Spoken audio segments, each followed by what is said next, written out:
to this session.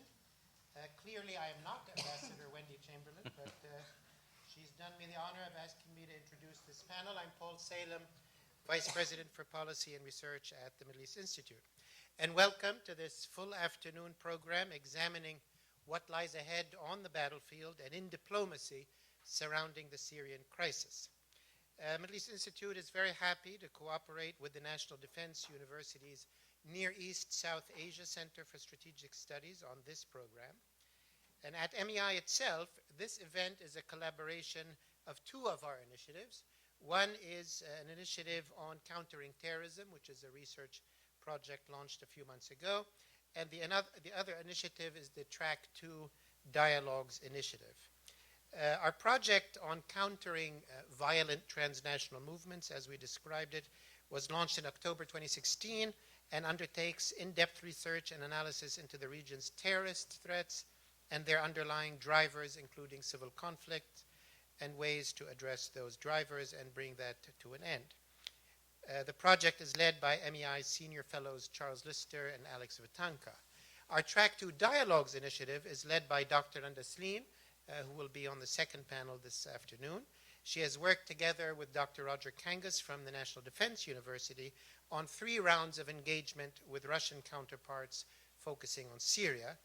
Dr. Sleen also separately runs our Middle East Dialogue, a series of Track II meetings with the Middle Eastern officials and experts, as well as experts and officials from China, Russia, Europe, and the US, focused on regional political and security dynamics.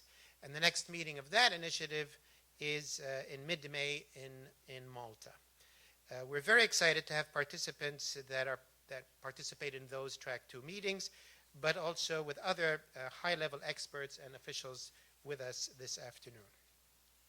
The current administration in the US is facing obviously very complex choices in Syria. How best to combat ISIS and Al Qaeda amidst the civil war, how to influence the situation on the ground between the Assad regime and the opposition, how to deal with the roles that Russia, Iran, and other external players are acting on in Syria. Our discussion of these issues will integrate 2 segments. The first on military developments, counterterrorism, and geopolitics, which is the first panel, and the second on the opportunities and challenges facing US diplomatic engagement. I personally expect to learn a lot from today's panelists, and I look forward to these 2 panels. To help us make the most of this opportunity, we have 2 outstanding moderators who are steeped in the subject matter. Later this afternoon, I'll introduce James Bays from Al Jazeera, whom we welcome for the first time to the Middle East Institute. But to begin our program, I'm delighted to welcome back and introduce one of the most highly respected journalists in Washington, Ms. Karen DeYoung. Thanks for coming, Karen. Karen is an associate editor and senior national security correspondent at the Washington Post. She served abroad as a bureau chief and has covered the White House, U.S. foreign policy, and the intelligence community. She's won several awards for national and international reporting and is the author of Soldier, a 2006 biography of Secretary of State Colin Powell. I'm really delighted that she's with us today to lead this conversation. She will introduce the panelists on this first panel and guide the discussion over the next 90 minutes, including ample time for your questions. Karen, the floor is yours, and thank you. Thank you. As we all know, the subject of our panel this morning is the future of armed conflict in Syria and counterterrorism policy. So I hope that what we can do is look at, rather than where things have been, which I think we've all spent a lot of time looking at, to look at where things are going. As we all know, there are 2 separate but increasingly convergent armed conflicts in Syria, and they involve a wide spectrum of outside actors with competing visions. The civil war against President Bashar al-Assad, aided by his Russian and Iranian allies, is now entering its 7th year. More than 500,000 people have been killed, and half of the population has been displaced. Opposition figures are increasingly divided and dispersed, and Syria's Al-Qaeda branch has become increasingly powerful. The United Nations has spent years trying to forge a political solution, even as Russia, Iran, and Turkey are now trying, with limited success, to impose a ceasefire. At the same time, the United States and its local, regional, and international partners are in the third year of a war against the Islamic State. Even as they've shrunk the territory controlled by the militants and prepare for an offensive against the Islamic State's de facto capital in Raqqa, that fight is also increasingly riven by competing interests and disagreements over strategy and over support for local proxies on the ground. And of course, we have a new administration in Washington that has indicated a willingness to be more active in both of these conflicts, but at the moment, as we know, lacks an agreed strategy for how to go about that. I don't think we could have a better panel to bring us up to date on these issues and give us some idea of where we're going.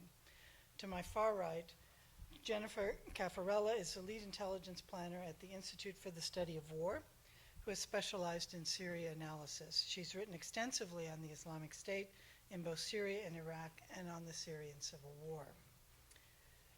To my immediate right, Charles Lister is a senior fellow here at the Middle East Institute, where he has studied intensively and written and briefed government officials here and abroad on the Syrian civil war, particularly the armed opposition groups.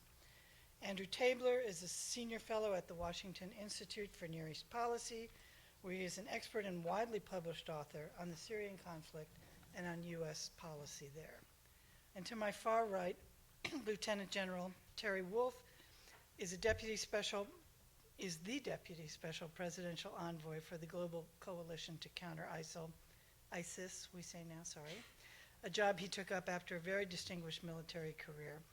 His service included commands in Iraq and Europe, National Security Council Senior Director for Iraq and Afghanistan, Director of Strategic Plans for the Joint Staff at the Pentagon, and Director of the Near East South Asia Bureau at the Defense Department Center for Strategic Studies. So General Wolf, I'd like to start with you. I'm going to ask each of you a couple of questions, and then we'll open it for discussion among you. I'd like to ask you to talk about where the counter-ISIS strategy stands at the moment in Syria. The isolation stage around Raqqa appears to be nearly finished. The question is not only when the offensive begins, however, but who will participate in it on the ground. U.S. plans appear to call for the Syrian Democratic Forces of Kurdish and Arab fighters with significant support from U.S. Special Forces on the ground. Turkey, which opposes the use of the Kurdish People's Protection Units, or YPG, and just this week bombed that force, killing at least 20 U.S.-backed fighters, says they have not yet been told of a U.S. decision. And secondly, what happens to the ISIS forces who escape from Raqqa? There are already indications that they're heading westward on a collision course with the Assad regime. What do the United States and its coalition partners do then? Any more for me in the opening round? That's the start. That's just How the about start. world peace and a few other things thrown in there for good measure? Yeah.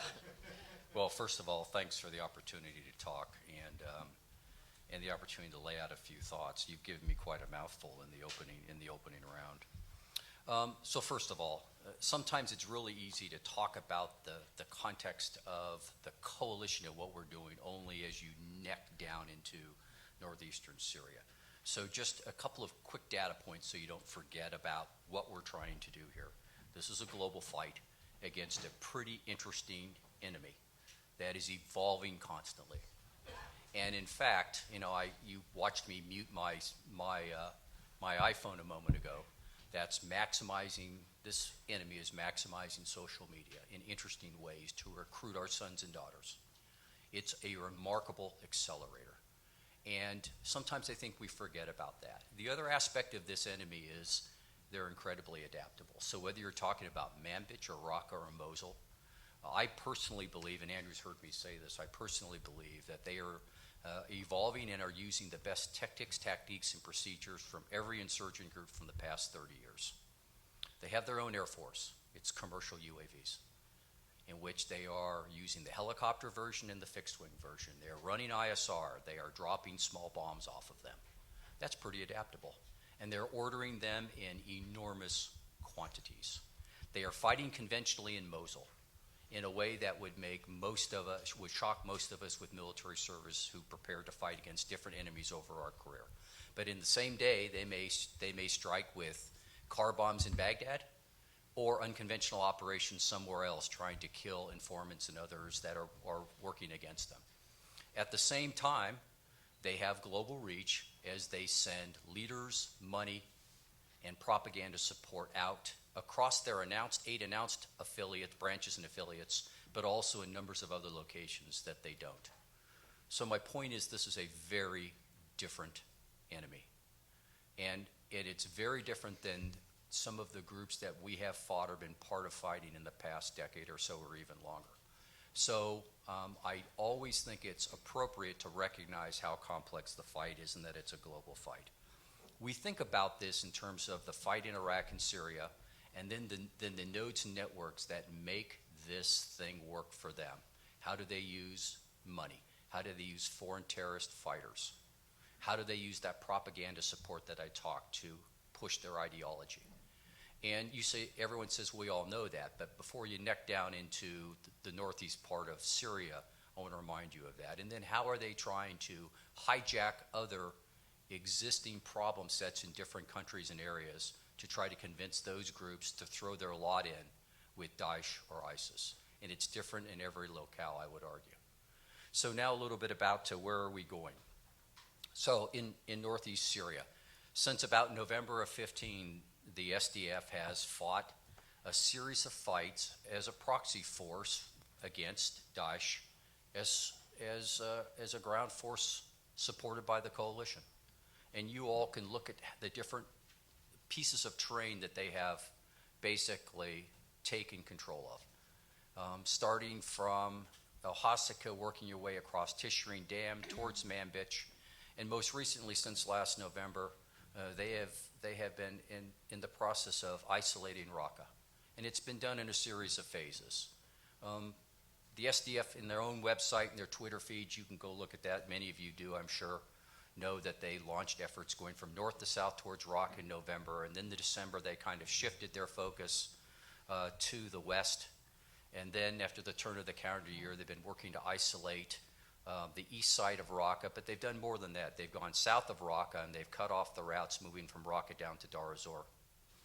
And then most recently, not more than a couple of weeks ago, you saw the operation supported by the coalition, which they moved by both rubber boats across Lake Assad and also supported by the coalition, moved by air on the south side of the Topka Dam in an effort to try to begin the liberation of both Topka City and Topka Dam. So that continues. And at some point in time, the liberation of Raqqa will begin. So the process is ongoing. The force that is part of that SDF is a mixture of the Sunni Arab Coalition and Kurdish YPG. That is an irritant for the Turks for sure, but we believe that that is the only viable effort to liberate Raqqa. Our Turkish colleagues will offer something very different, and we've been working with them in a very transparent manner to understand their position, to work with them, and to ensure that efforts that we have moved forward together have been coordinated. So when the Turks, as an example, crossed into Jarabulus and began the liberation of that 90 kilometer by 12 or 15 kilometer area, that was coordinated with the coalition, and the Turks, the Turkish military and the coalition were absolutely transparent with one another and all knitted up in command and control facilities to be able to better understand and support the efforts. So at some point, the liberation of Raqqa will begin. We believe that the SDF force, which is about 3/4 Sunni Arab and 1/4 Kurdish fighters, will begin the liberation of Raqqa. And as I was asked, is there a plan after Raqqa in terms of post-military operations? I would tell you yes. The model that we're working with is what I would describe as a bit of by, with, and through. And so if you think of a perspective about that in Iraq, there's a by, with, and through effort with the Iraqi security forces and the government of Iraq, both on the military or kinetic side and the non-kinetic side. But in Syria, the same thing is true. There's a by, with, and through aspect with the SDF, the proxy forces, and then there's also a non-military side. It's a lot slower in development. It's a lot more difficult because of some of the restrictions we have in terms of how assistance and aid can move, and the willingness of the regime and the Turks to allow humanitarian assistance to move across a number of borders. So there is a plan. More of it will have to play out over time. And the last comment I would make, because I was asked, is so many of our coalition partners, particularly the Europeans and others, are incredibly concerned about the return of foreign terrorist fighters. So it's very difficult to know exactly how many went to Iraq and Syria. You've heard the military coalition talk about how many they think they've killed on the battlefield. When you do an assessment of how many you think have been killed, how many remain, how many local fighters join, you have I call it a denominator problem. And so we still have that denominator problem, but suffice it to say that our partners in the coalition are very fearful of these foreign terrorist fighters coming home. And so how are you going to deal with that problem set? You're going to deal with it not by expecting to kill them all on the battlefield. That's not possible. But you're going to deal with that problem by internal security, by police, by sharing not only police information, but normal information through law enforcement and border security forces. And that is an area in which we've kind of explored in this global space by bringing those sorts of organizations into the coalition. My last comment, the 67th member to join the coalition was Interpol. That should tell you something. So we're working very diligently to work with countries both bilaterally and multilaterally to tighten up the sorts of things that can inhibit the return of foreign terrorist fighters, or if they are captured at the borders, that then the nations have plans to deal with the problem set. Thanks. Thank you. Andrew, just building on what General Wolf had to say, I wonder if you could tell us a little bit about where the regime stands right now in terms of its military situation. I think one puzzle that we haven't really managed to figure out yet is why Assad thought, at a time when he seems to be more in control than he has been in recent years, decided it was a good idea to launch a chemical weapons attack in Syria. And looking back to the point I raised with General Wolf, how prepared is the regime to fight against the Islamic State? I think the Russians came out today and said that Assad's forces had moved up to the west bank of the Euphrates, that they were moving on to Lake Assad. I don't know how real any of that is, but what does the regime do after the fall of Raqqa? Well, first of all, Karen, thank you very much for the introduction. It's a pleasure to be up here with such a great panel. And so I was just joking with General Wolf here. We hadn't seen each other for a few weeks or months, and the sort of point of our laughter was the ideas that float around Washington, foreign capitals, and the region in general about one party or another having it in the bag in the Syrian conflict, right? And before the strike on Sheirat, and before the events around Khan Sheikhun, I think it's fair to say, going around Washington, it was reported, including by some recent visitors on a state-organized trip to Damascus, that the regime had it in the bag, that they were going to shoot somehow their way out of the conflict. I don't think this is disputable. It was a very well organized and very pinpointed media campaign that went along with it. Flipped a number of very well-known Syria analysts over to that way of thinking.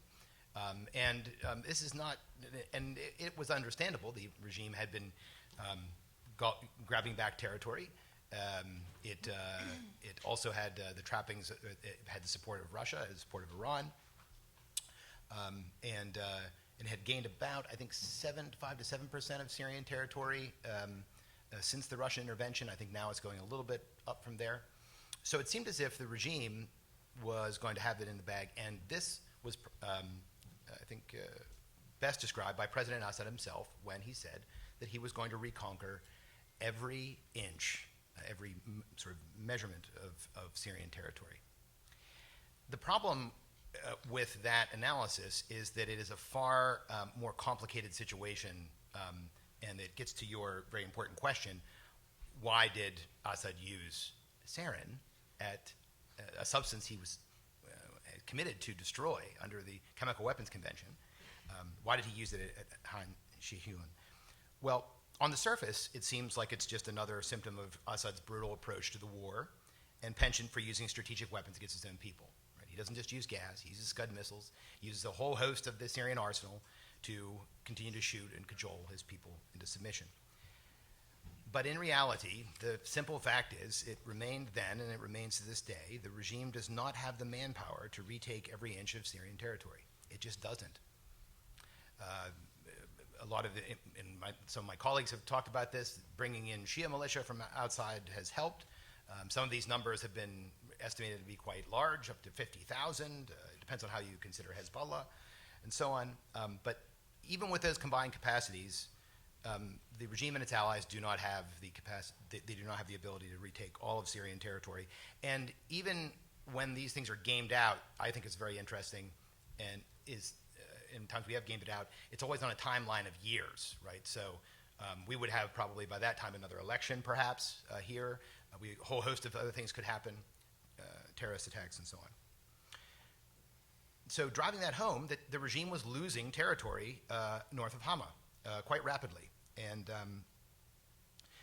this followed rebel attempts to unite two neighborhoods in the East Ghouta as well. So there was a lot of, I think, concern in regime ranks about these kind of offensives. So the regime apparently decided to use chemical weapons with unconfirmed reports of chlorine and then use of sarin, which has now been verified by the OPCW. The regime's main game plan was to use extreme fear and human atrocities to instill hopelessness among the opposition so that it will submit. And somehow the rest of the region would go along with it. So why was Assad losing territory north of Hama? Well, because the regime's forces are stretched, not just they're too few in number, they're stretched way too thin, including the minority-dominated Fifth Corps, which is currently pushing out east towards Topka, to get to your point. They were attempting to go out east to cut off Turkey's Euphrates shield. I wish I had a map or a schematic here to highlight all these different factions.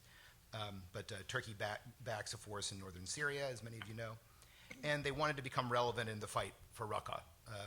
Russian support for that advance indicates buy-in to that operation, and Iranian involvement in the Fifth Corps does as well. And I think also the reason why that he was losing territory and pushing out east was that they perceived that the fall of Raqqa will present an opportunity for the regime to offer itself as an alternative to the US-supported and until now PYD-dominated Syrian Democratic Forces.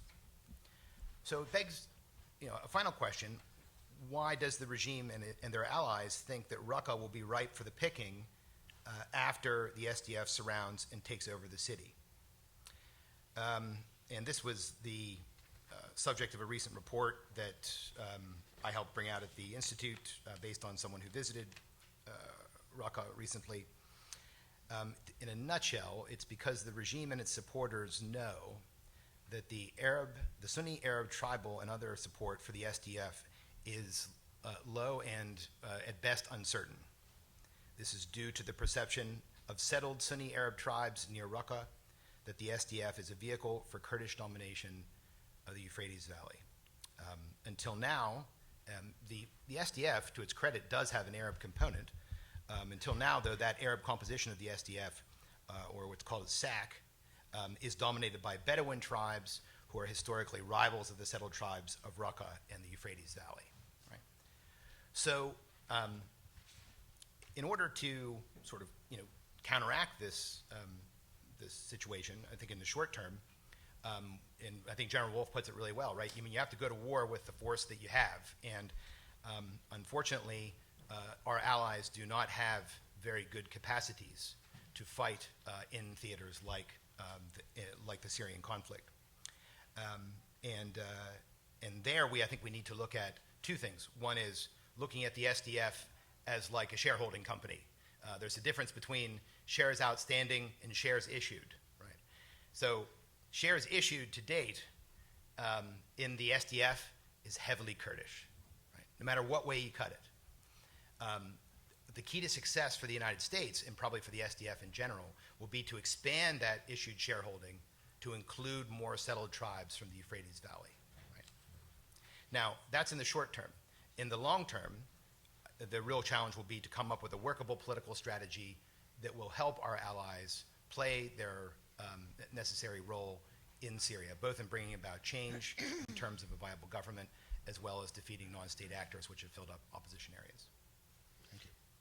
Thank you, Andrew. Charles, I want to get you to talk about the opposition itself outside of the counter-ISIS fight, what's happening in terms of the civil war. The dynamics between the opposition and Al Qaeda, the group formerly known as, and still known as to many of us, as Jabhat al-Nusra. What is the dynamics between them? The United States has increased its attacks in Idlib, where al-Nusra is concentrated, which has in many ways brought it directly into the civil war in a sustained way for the first time, and also put it even closer to Russian activities there. So I wonder if you could talk about what's going on in that part of Syria. Sure. Thank you, Karen. It's a really important question when we start to consider broader questions of strategy in Syria, beyond just looking at ISIS, to actually assess what is the opposition, what remains of the opposition, who is the opposition, where are they active, where are they on pause. And the first thing in a big picture that we all need to remember, and I think you very rightly started off your opening comments by saying, Syria isn't just one conflict. And that's absolutely right. Syria is actually many, many, many different conflicts, every single one of which is individually unique. In many ways, there's not just an opposition regime and a coalition ISIS conflict. There are probably 12 others, all individually taking place in different parts of the country. And Idlib is one of them. And it is a very important one, and it's for a number of reasons, including the presence of Al Qaeda, the strong presence of Al Qaeda linked groups. It is one that gets an awful lot of attention here in Washington and elsewhere. I guess the key thing to say, the opposition in our minds, as in Syrians who took up guns to fight against Bashar al-Assad in 2011, 2012, first of all, is a very complex movement. 2-3 years ago, it would have been relatively accurate to suggest there may have been roughly 1,000 individually unique, many of them highly localized, armed opposition groups. Today there's much less, largely due to a fairly concerted attempt by regional states and also by the US, sort of on a top level, to encourage a lot of sort of unification initiatives in 2014 and 2015.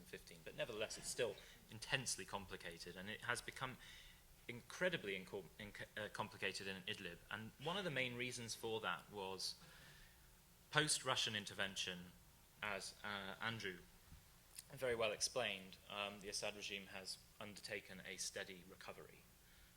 There were people inside Syria and inside Syria's allies who had made the assessment that as of mid-2015, prior to Russia's intervention, the Assad regime may have been in quite significant danger. But since Russia's intervention, as I say, things have changed. Basically, a long-term consequence of that has been a shift in US strategic policy towards the opposition. And towards the end of last year, assistance to specifically vetted armed opposition groups ceased. For a whole number of reasons, which we can perhaps get into later. But this cessation, which has since now resumed, but not from a US side, but the cessation of assistance to portions of the opposition really kind of threw up all of the dynamics in Idlib. It provided a huge opportunity for real, genuine extremist hardliners to take advantage of very new dynamics. This was shortly then followed by the defeat or the fall of Aleppo, and the influx to Aleppo of the remaining Free Syrian Army groups that had been attempting to defend that city. And so very quickly we found ourselves in a dynamic, or Idlib found itself in a dynamic, whereby there were a fairly significant number of Free Syrian Army groups who continued to receive this vetted status from the US, but no assistance. In addition, several of those groups had arrived from Aleppo, but none of them were receiving money for salaries, none of them were receiving weapons, none of them were receiving bullets, ammunition, anything. And on the other hand, you had this newly empowered Al Qaeda affiliate who really felt like the tide of power, the tide of the power balance was swinging in its favor. And so and on top of that, to add to the complexity, we had a Russian-led diplomatic initiative alongside with Turkey and Iran to push all of the armed groups in Syria to consider nationwide ceasefires in Kazakhstan, in Astana. And the consequence of all of this was a huge amount of pressure was placed on the quote-unquote moderate opposition, with whom we still retain some level of a relationship, to start to give concessions, to start to consider ceasefires, to start to consider local arrangements mediated largely by the Russian military. And all amongst this, of course, Al-Qaeda was not playing a role. So finally what we saw is Al-Qaeda pounced in January this year and launched simultaneous coordinated attacks against a whole swathe of Free Syrian Army affiliated groups, every single one of which was vetted by the CIA and considered to be an opposition partner for most of the conflict until the end of last year, when this assistance was cut off. And the inevitable happened. Several of those groups were effectively defeated. They, again, received no protection from our side, and they were kind of left to their own devices. And so where are we now? To cut a rather long story short, we have a situation where a continuingly evolving Al-Qaeda front group is probably the best way to put it, now finds itself in a very settled, very secure position in Idlib. In a substantial portion of the province, although I should say not in all of it, there are pockets of Idlib where non-Al-Qaeda linked groups continue to operate relatively freely, but it's by no means out of the question that those could soon, at some point in the future, be the new target of this Al-Qaeda group, Hayat Tahrir Sham, or HTS as people use the acronym. I briefly delve into the Al-Qaeda dynamics, which are really, really important, and they're changing almost by the day. Was big news when Al-Qaeda rebranded. They claimed to the world, and most specifically and most importantly, they claimed to Syrians, we have broken our external ties to Al-Qaeda. And this was their way of trying to say what they'd been trying to say for 5 or 6 years, that they weren't here as part of a transnational jihad, they were here to assist the Syrian uprising, the Syrian revolution. Not many Syrians actually on the ground turned out to be particularly convinced by that argument. And that was part of the reason why we saw the group rebrand for a second time early this year after attacking their former opposition allies. It was a way of shoring up their own base, given the fact that it was clear to them not enough Syrians were actually buying into their whole narrative about them not being interested in receiving strategic instruction from Al-Qaeda abroad and what have you. Forgetting all of the extremely complicated granular details that have come out of that, where are we now? We basically have this group, HTS, which is still working very hard to build up trust with the opposition, but it's not really quite there. On a military level, the cooperation will be inevitable because of the desperate situation that the opposition finds itself in places like Idlib. But on a political level, on a social level, and on a religious level, the tensions are actually at a higher level than they probably have ever been. But they will always take a second seat in terms of priorities whilst the conflict continues. And that's really the core danger to us. But the second aspect of this is that as Al-Qaeda has been trying to convince Syrians that it's not quite as extreme as they fear, by presenting this kind of image of concession and of pragmatism, the most hard-line circles within Al-Qaeda in Syria have begun to split off. They began to split off in the first rebranding that happened last year, and some of them have more formally split off just as of the last month or so. And now the big whispers now within these circles, and I'm in touch with many of these people, is that there may now be an independent Al-Qaeda central wing forming secretly or covertly in some part of Idlib to pursue the traditional Al-Qaeda model, which has an eye on the West, on the far enemy, as well as an eye on playing the kind of guerrilla warfare strategy in Syria. So in many respects, we now face a dual Al-Qaeda threat. And the opposition is stuck. It's stuck in the middle. Turkey now sees Al-Qaeda in Syria as an adversary, very specifically. But the only thing they can do is invade Idlib, and without substantial US assistance and a resumption of assistance to the armed opposition there, that just doesn't seem like a particularly wise option So we're really stuck with very few options other than watching this group continue to expand its own influence, and that has a fairly transformative effect on how the rest of the world sees the Syrian conflict, in terms of how the rest of the world sees the northern opposition. We haven't even covered the southern opposition, which is a whole another story, and certainly there are more positive or promising aspects there. But that's Idlib. Thank you. So Jennifer, building on what Charles just said, in some ways one could argue that the civil war has become what Assad always said it was, which is a fight against terrorists. Can you talk a little bit about that and talk about where the interests of Russia and Iran fit into this whole situation, and how the United States can secure its own interests in this complicated situation that we've described, beyond the tactical battles on the ground that they've been fighting? How does this end? Sure. So thank you, first and foremost, for the kind introduction and for having me here today. I would start with the observation that is common to all sort of military theorists and students of military history, which is that wars are fought for political outcomes. So all of the armed groups on the battlefield inside of Syria are fighting a war for political outcomes.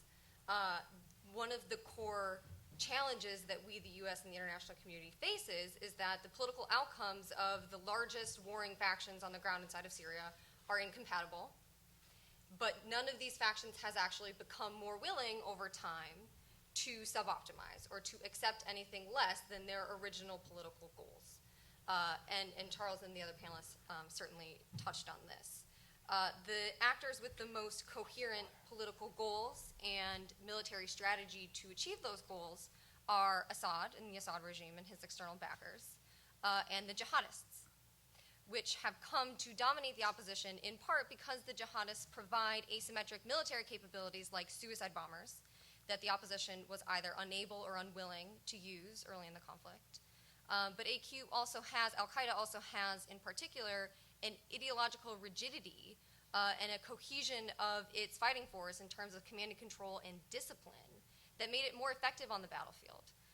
The way that this played out is that the Assad regime chose very early on to adopt, a slogan, Assad or we burn the country, which is what you'll hear pro-Assad forces say, but to choose to embolden the jihadists because the primary threat to the Assad regime was an acceptable political challenge that the international community might come behind and support. So from the perspective of the Assad regime, the Syrian armed opposition, the moderates, the Free Syrian Army dominated faction, are the most fundamental challenge to Assad's legitimacy, even though the jihadists are actually the primary military challenge in some respects to the Assad regime's survival. So we're actually watching the regime pursue a scorched earth policy, refusing actually to ever submit to real negotiations, refusing to grant any kind of concessions to the opposition in order intentionally to create a jihadist threat. The Russians and Iranians have come in on behalf of Assad, knowing that that is the strategy, and intentionally helping Assad do that, to create more terrorists, to radicalize the opposition in order to deny the political challenge to the Assad regime. Now, the political challenge to the Assad regime isn't inherently Russia's primary objective in the Middle East. If that were true, Russia likely would have intervened actually much sooner. The Russians did intervene, as Charles alluded to, in particular because the military threat against the regime had passed a threshold with the fall of Idlib city and a major Al-Qaeda led assault towards the Syrian coast.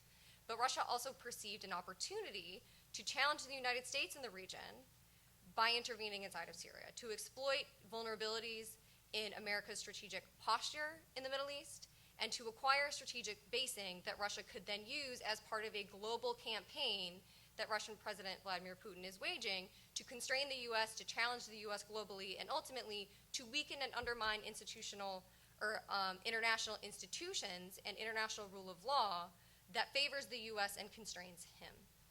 Now, when the Russians intervened, they discovered, I think unintentionally at first, that the Russians could gain a lot from a coalition with the Iranians. I don't actually think that the Russians intended to develop that coalition necessarily when they initially entered. They certainly knew that partnering with Assad meant partnering with the Iranians, because as the Assad regime had been fighting this war, as Andrew alluded to, the regime's manpower challenge continued to become more acute, and the regime therefore continued to rely more heavily on Iranian ground forces. So the Russians knew that that's what they were engaging in. But what they have found is that the interest overlap between the Russians and the Iranians in the region actually far exceeds the direct challenge to Syrian President Bashar al-Assad. So this war is now about much more than Syria. The Russians and Iranians are pursuing regional and actually global objectives while fighting this war, and that actually makes a negotiated settlement of this war, a negotiated outcome, even more difficult. I actually don't think we've ever been farther from a negotiated outcome, in part because the jihadists have come to dominate the northern opposition, as Charles discussed, but also in part because the Assad regime has even less incentive to negotiate an end to the war now. And the fact that neither the regime nor the moderate opposition has either the intent or the capability to reach a negotiated settlement that they then can uphold, the moderate opposition being particularly vulnerable to spoiling efforts by jihadists, including AQ and ISIS. The fact that neither side is either able or willing to reach a negotiated settlement really does need to frame how the United States perceives of this conflict. A nationwide outcome, a nationwide cessation of hostilities or negotiated settlement has never been farther from possible. We are engaged with the Russians and Iranians in regional and global struggles for influence and power that will provoke reactions on regional and global levels no matter what the U.S. does inside of Syria. We saw those kinds of rebuttals in the aftermath of the U.S. strike against the regime airbase from which the chemical weapons attack occurred. And we also finally have to layer in the fact that as the jihadists, to include both Al-Qaeda and ISIS, gain dominance over the opposition, their political outcome becomes more resonant. Every time Zawahiri and other Al-Qaeda leaders get up there and say, Syrians, you never can trust the negotiating table, the U.S. is already de facto aligned with the Russians and Iranians against the Syrian people. Every time that Al-Qaeda gets up there and says that, and U.S. strategy does not change, and we continue to witness a ground assault which is still ongoing in Hama despite the U.S. strike against the chemical weapons base, the longer that these conditions hold true, the more powerful the Al-Qaeda narrative will be. And we need to be very concerned about what happens if how the opposition fighters define their war transforms over time from a pro-democracy uprising to force the Assad regime into granting basic concessions and basic human rights. If that war actually changes into the international jihad that Al-Qaeda intends to wage from Syria. So that is the framing that I would offer in terms of scoping the global challenge set and the ways in which all of these problem sets are physically located inside of Syria, but actually raise global questions about American strategy and American prioritization of threats. Well, that's encouraging. I want to start a discussion among all of you and to go more deeply into the points you've raised, but I hope that you'll all each respond to each other. I guess the question that comes to me out of all of this is looking at what U.S. strategy is, with the caveat that the Trump administration has said it's going to have a new strategy, and they haven't yet said what that is. I wonder if the people who are planning this strategy see these various conflicts, which the United States has for many years very carefully put into separate baskets, now sees them coming together and sees them influencing each other. And I'm curious as to, I frankly don't recall whether it was the Obama administration that initially cut off the aid to the opposition, or whether that was something that happened under Trump. But I wonder if I could start with you, General Wolf. I know that your writ is the counter-ISIS war, but my question is, to what extent do you see the kind of situation that Jennifer just described, where even without some kind of collusion between Al-Qaeda and ISIS, and assuming that they still don't like each other, to what extent do you see this all kind of rolling up into one big international terrorist threat to us and to our allies? So I may not exactly see it ordered the same way Jennifer's articulated, But to suggest that you can prosecute the counter-ISIS fight without knowing that there are things happening on the west side of Syria along the spine, or that you don't have a problem down in the southwest corner, as Charles talked about, or that the Russians and the regime don't have ideas about an axis moving towards Topka or towards Darzor or towards Raqqa. Of course, these things are all linked in some manner, shape, or form. And of course, those of us that are working the counter-ISIS fight have all that in mind. It's not as if you can divorce yourself from what's happening in Syria. And oh, by the way, there's an Iraqi border there that the bad guys don't accept as a border. They move between Mosul and Raqqa, and we know that. No big surprise, right? That's why General Steve Townsend, the CJDF commander, prosecutes an air campaign against the bad guys regardless of where they are. My point is that you can't do this in isolation. The challenge you have, though, is can you deal with the totality that Jennifer suggests in one fell swoop? And I would just suggest that it's almost impossible. And the players and the pieces all keep moving around. So what you do is you take it in bite-sized pieces. In the counter-ISIL fight, you try, in the tactical world, you lay it out in ways that begin to make sense. To suggest, though, that in the piece of it that I work, that the bad guy, this is all done when Mosul and Raqqa fall, is crazy. It's not, and we know that. So there will have to be thoughts about the lower Euphrates River Valley. And so we understand that the bad guys will move, that we telegraph our punches. How hard is that to figure out? So at the same time I say that, we keep our eyes, not exclusively looking to the west, but we know in Western Syria there are a whole series of complexities, and we don't, very rarely do we take our eyes off what's happening out in Idlib province, and we watch the dynamic between the moderate opposition and the more hardline opposition fighters, trust me. So that's kind of how I'd answer that. Would anyone like to? Sure, I'd offer a brief thought, which is simply to say, sir, I definitely agree on the need to prioritize and to phase America's approach in the Middle East. Certainly this problem set is very large, very complicated. It's not possible to solve all of it in the span of one presidential term. I'm not even sure it's possible to solve it in 2 presidential terms.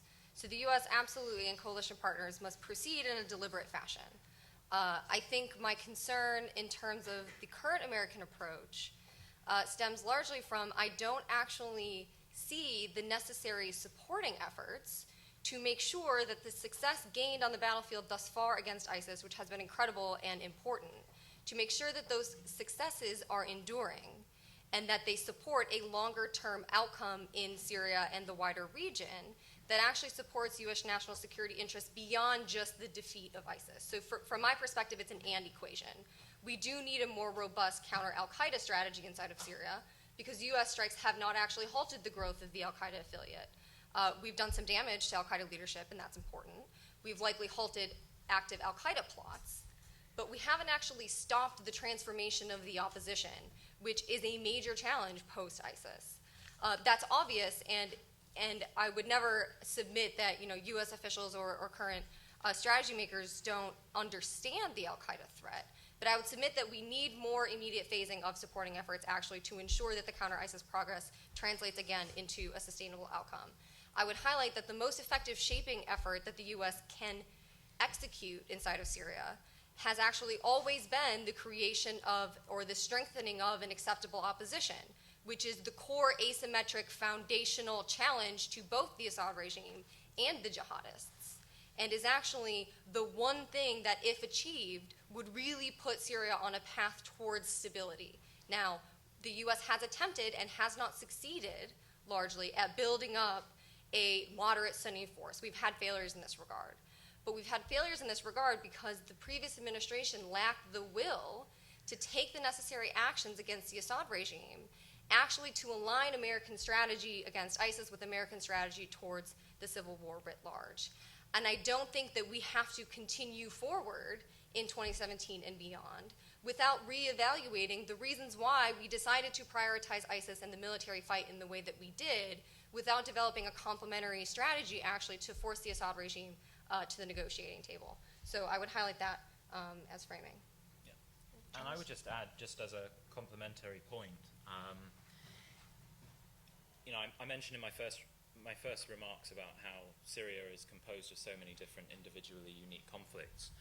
That stands, but it is also it's kind of an unavoidable fact that the struggle against terrorism and extremism as two interlinked things is inextricably linked to the opposition regime conflict, to the broader instability in the country. So, in pursuing an ISIS-first strategy, the US has done the easiest thing, because in many respects, ISIS was the most detached dynamic from that opposition regime conflict and everything else that has spilled out of it, like an emboldened Al Qaeda, like a massively emboldened Hezbollah and Shia militias, who are playing just as significant a role as Al Qaeda, but they've gone completely unmentioned so far. So that's a really core part, a really core theme to bear in mind in this entire conversation, that it is possible to a certain extent to pursue an ISIS-first strategy up to a certain point. But then you get to a point where I think we are now, where we now have the big challenge of Raqqa, and all of a sudden, Turkey and our ally are effectively now at war as of last night. The opposition, along with Turkey, are threatening to launch a cross-border invasion somewhere along the Turkish-Syrian border. The regime and Russia, as we heard, are now competing again for the race for Raqqa. All of this isn't just about the ISIS fight, but all of these are knock-on effects and proof that everything happening in Syria is inextricably linked, and we can't just look at ISIS alone. And I'm certainly not accusing the administration of doing that, but I think it's an important point that we all have to bear in mind. And linked to that, Jenny mentioned in her opening remarks the word narrative a bunch of times. And narrative is so important. And pursuing our own strategic objectives in Syria must be done in such a way as not to embolden the narratives that we oppose.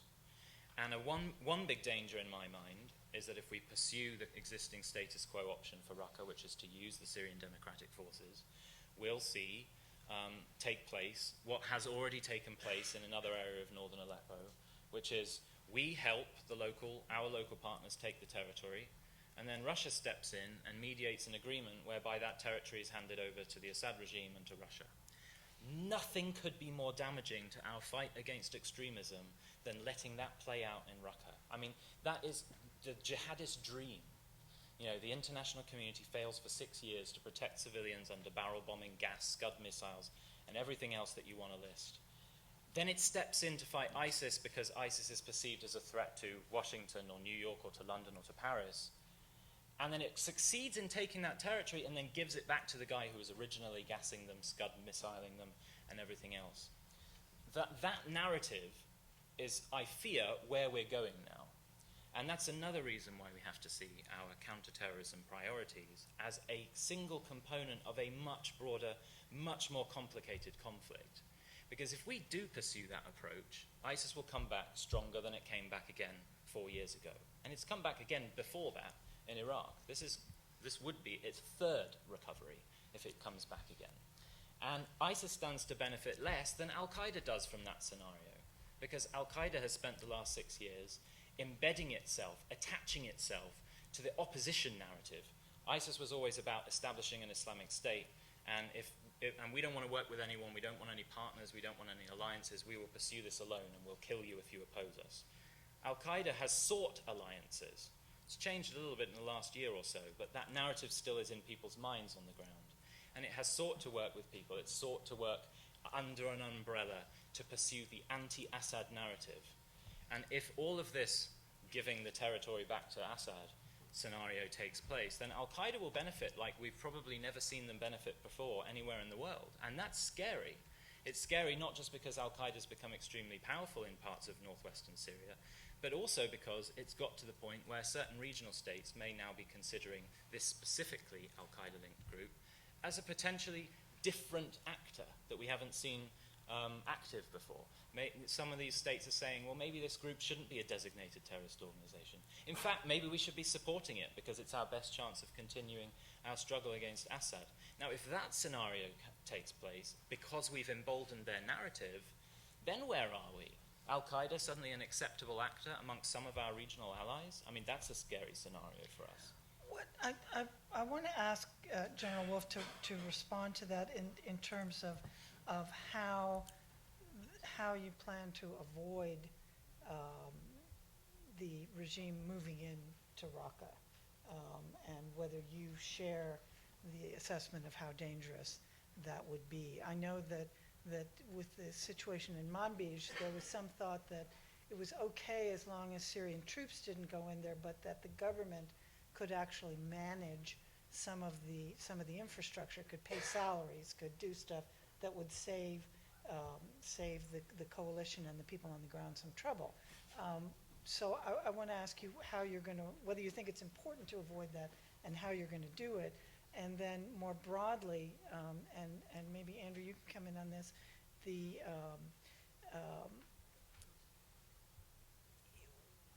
we've heard all kinds of suggestions of how the current strategy, how dangerous it is in terms of the future. And I'd like to know what you would propose in order to take more cognizance of this looming threat in the West as we make gains against ISIS. Well, I mean, I think if you listen to what Andrew said, he talked about how a difficult position the regime and the Syrian army are in. I think some of that plays out into the calculus. We haven't exactly seen the Syrian army and the regime move a long ways from Topka, Palmyra. They started that a couple of times, haven't gotten very far. So there's certainly some limitations there. One of the things that I think when I reflect back on how things have gone in the areas that have been liberated up in northeastern Syria, how much of it has fallen back to the regime's control or other groups' control, separate from the SDF? Not very much. And there's a reason for that. And there's a certain amount of work that I think the SDF and the Sunni Arab tribes have done to try to cement the gains that the SDF has accomplished. And I believe there's a pattern that they have established in which they try to build the appropriate consensus with the right locals. Now, I acknowledge, as Andrew said, that there's a bit of challenge inside the city of Raqqa for sure. And we'll see how the SDF has moved forward with the Raqqa Civilian Council that they've established, which announced itself, I think, on the 17th or 18th of April. So we'll begin to see whether those bonds that they have built and whether that governing structure will hold up. And I would argue also that we have another challenge in front of us, which is trying to ensure that the IDP flow and the humanitarian assistance and the demining activities that have to happen are put in place and are resourced by the international community to help return folks to their homes, and all based on the amount of damage that is done. And there's a different model from Raqqa to things we've seen in Iraq. And so we think a lot of those pieces are in place, and we think that much of that can and will hold. And we question whether the regime and the Russians can get to Raqqa as quickly as anyone would suggest. I certainly have my doubts. And then there's some challenges you go further down the Euphrates River Valley. As I close, I would say this. Both, I think, Jennifer and Charles in their descriptions previously about this maximalist approach and what the U.S. should do, I think it's a pretty big bite. And I think we all have to decide if we're in to that degree in Syria. Because that's more than what we're doing now at a certain amount, a certain commitment through the use of proxy forces with the international community, a by, with, and through model. And I would argue that what both of them are arguing or suggesting is something that is huge in comparison. And you have to decide if that is in our vital national security interest to make that sort of commitment. The last administration said maybe not so much. This administration is still trying to work their way through all of that as they take on the General or Secretary Mattis submitted strategy. But that's where you have to marry the objectives that both Charles and Jennifer describe to the ways that are available and the means that are going to be required, knowing that so many of our other partners and the Russians and the Iranians and the regime have somewhat different objectives. So how do you align all that, and how do you get this strategically all pulled together in a coherent manner? And that's really been one of the big challenges with Syria. And I'm wearing my NESA hat right now because I'm the NESA director. So please, that's kind of my NESA perspective as I look at this, a little different than the deputy envoy. So I think you have to take all that on, because it's easy to say, do it all. Let's get it all aligned. Let's seek the outcomes that we want. Let's put all the ways and means in it. And then someone presents you the bill. And you have to decide, as Americans and American taxpayers, how are we going to align all that together? That's one of the big challenges here. And that's bedeviled us as we've looked at the whole Syrian problem. The last administration worked, John Kerry worked for 14 months to try to get all this aligned. And whether you thought it was exactly the right strategy or not, it was 14 months of hard diplomatic work by several people in this room. And ultimately, it was a long shot probably at best. And it still hasn't been able to deliver in spite of the international community.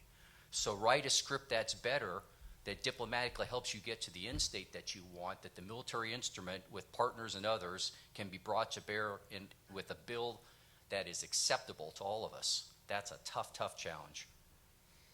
To you. Andrew. So it is a big bite. It seems like a big bite. And a lot of times critics of the Obama administration, and I'm not talking about any of us up here actually, kitchen sink the Obama administration for all of its missteps in Syria. Of course, there's a lot of blame to go around, frankly, right? I mean, it wasn't our finest hour, the Red Line incident in particular, but there were several junctures, and we're not going to go into that. So I think the important thing to note is, given the capacities of the regime, the political imbalance which has occurred, while I think the United States was hoping that a rebalance would occur and we would be able to withdraw from the region, I just don't see that happening in Syria. So what's a smart way to get involved in Syria, make the situation better, and not get sucked in? I think that the key is to take bites that you're willing to take bites that you're willing to support. One of the I wouldn't say it's an advantage, but one of the realities of the Syrian war is it is much more useful to look at the Syrian conflict as a sphere of influence model as opposed to the regime versus the opposition or the Kurds. There are a lot of different countries. There are special forces with arms and so on involved inside of Syria, and then, of course, on the case of the regime, we have state actors in terms of Russia and Iran. So because the regime's limited capacities, and the fact that opposition areas have remained outside of government control for half of a decade, we need to work with neighboring countries to empower them to play a larger role in those areas. And I think that gets you into the safe zones argument, or interim protection zones, or the different, and I'm not going to, I just don't see how we can do more of the same and expect things to get better. Unless, of course, in weighing out this risk, which General Wolf, I think, rightly puts on the table, that we believe that the region and the United States will tolerate the importation of several tens of thousands of more Shia militiamen. I think that's the politics of it. And then there's the whole thing of, well, will it really work, or will it just simply allow the regime to try and blast its way into Idlib, let's say? Estimates are, 2 million people in Idlib? Let's say 1 million of them go running for the Turkish border. And that might stabilize things in that area for a while, and there will likely be an insurgency. It's also going to send ISIS and Al Qaeda, they know our situation very well. They're going to send their operatives through the refugees that we have no choice but to take care of. And that's what's going to happen. So instead of wiping out ISIS, I think this gets to maybe the core of what Jenny and Charles were saying. We're not wiping out ISIS, we're spreading it out because we do not have a comprehensive political strategy. So developing the political strategy is important, but where we get involved in the risk that we're willing to take has to be in these small bites. Right? And I think if we do that, we will have a better ability to manage the Syria crisis, or the great sorting out, or whatever one speaks about. And I think doing that will require getting the regional politics and the Syrian politics together. And that's where I'm pessimistic, like Jenny. I don't see things getting better anytime soon. Let's go to your questions. Do we have a microphone or? Yes, okay. If you would identify yourself and your affiliation. And Barbara, start with you.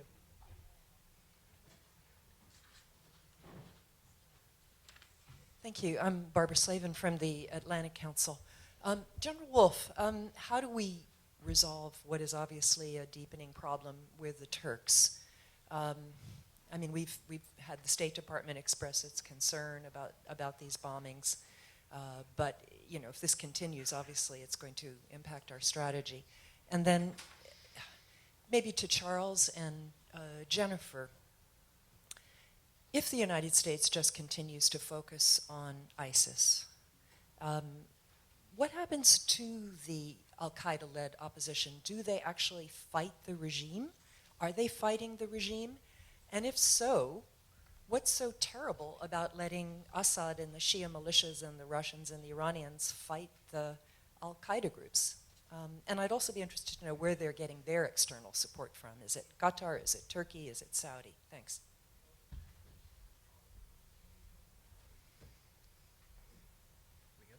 You want me to start? Go for it. Listen, there's nothing that we manage more intensely on a daily basis than Turkey. And the answer is we'll continue to manage it. I mean, when you look at the travels by senior leaders, I can't think of a destination we have gone to more frequently than Turkey. And so the answer is we'll continue to manage and work with the Turks every possible way that we can on every avenue possible at every single level. There isn't a better answer than that, and that's what we'll continue to do. And it isn't easy, and there are, again, there are a series of flashpoints, both in Iraq and Syria, that we clearly see, that we work with the Turks, we work with the SDF, we work with the Sunni Arabs, we work with the Iraqi Kurdish region. But having said all that, it doesn't mean that these irritants don't flare up in any particular point, and often when we perhaps don't expect it, sometimes when we do expect it. And so that will be what we will continue to do. There's no easy way around that. And there's no magic button we're going to push to make it all settle out.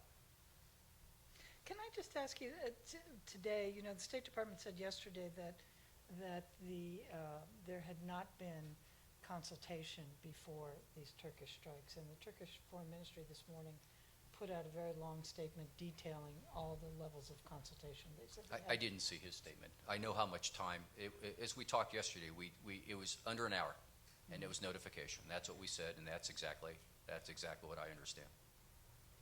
Okay, that's not coordination, that's notification. I would just start by just quickly talking about the Turkish issue, and also backtracking on some of my earlier comments. I actually don't think, I can't speak for Jenny, but I actually don't think I'm asking for all that much.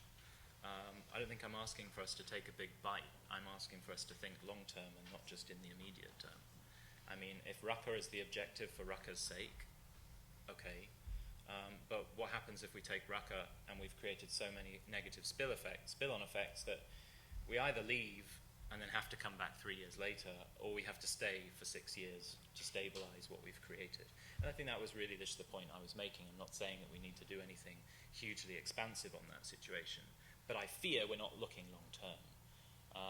And the Turkey issue is a seriously problematic one. And for a number of years in the beginning of the conflict in Syria, Turkey really badly mismanaged the situation. I mean, it put no control over its borders. It established relationships with the Al-Qaeda front group for a fairly substantial amount of time. It turned a blind eye to assistance going towards that group.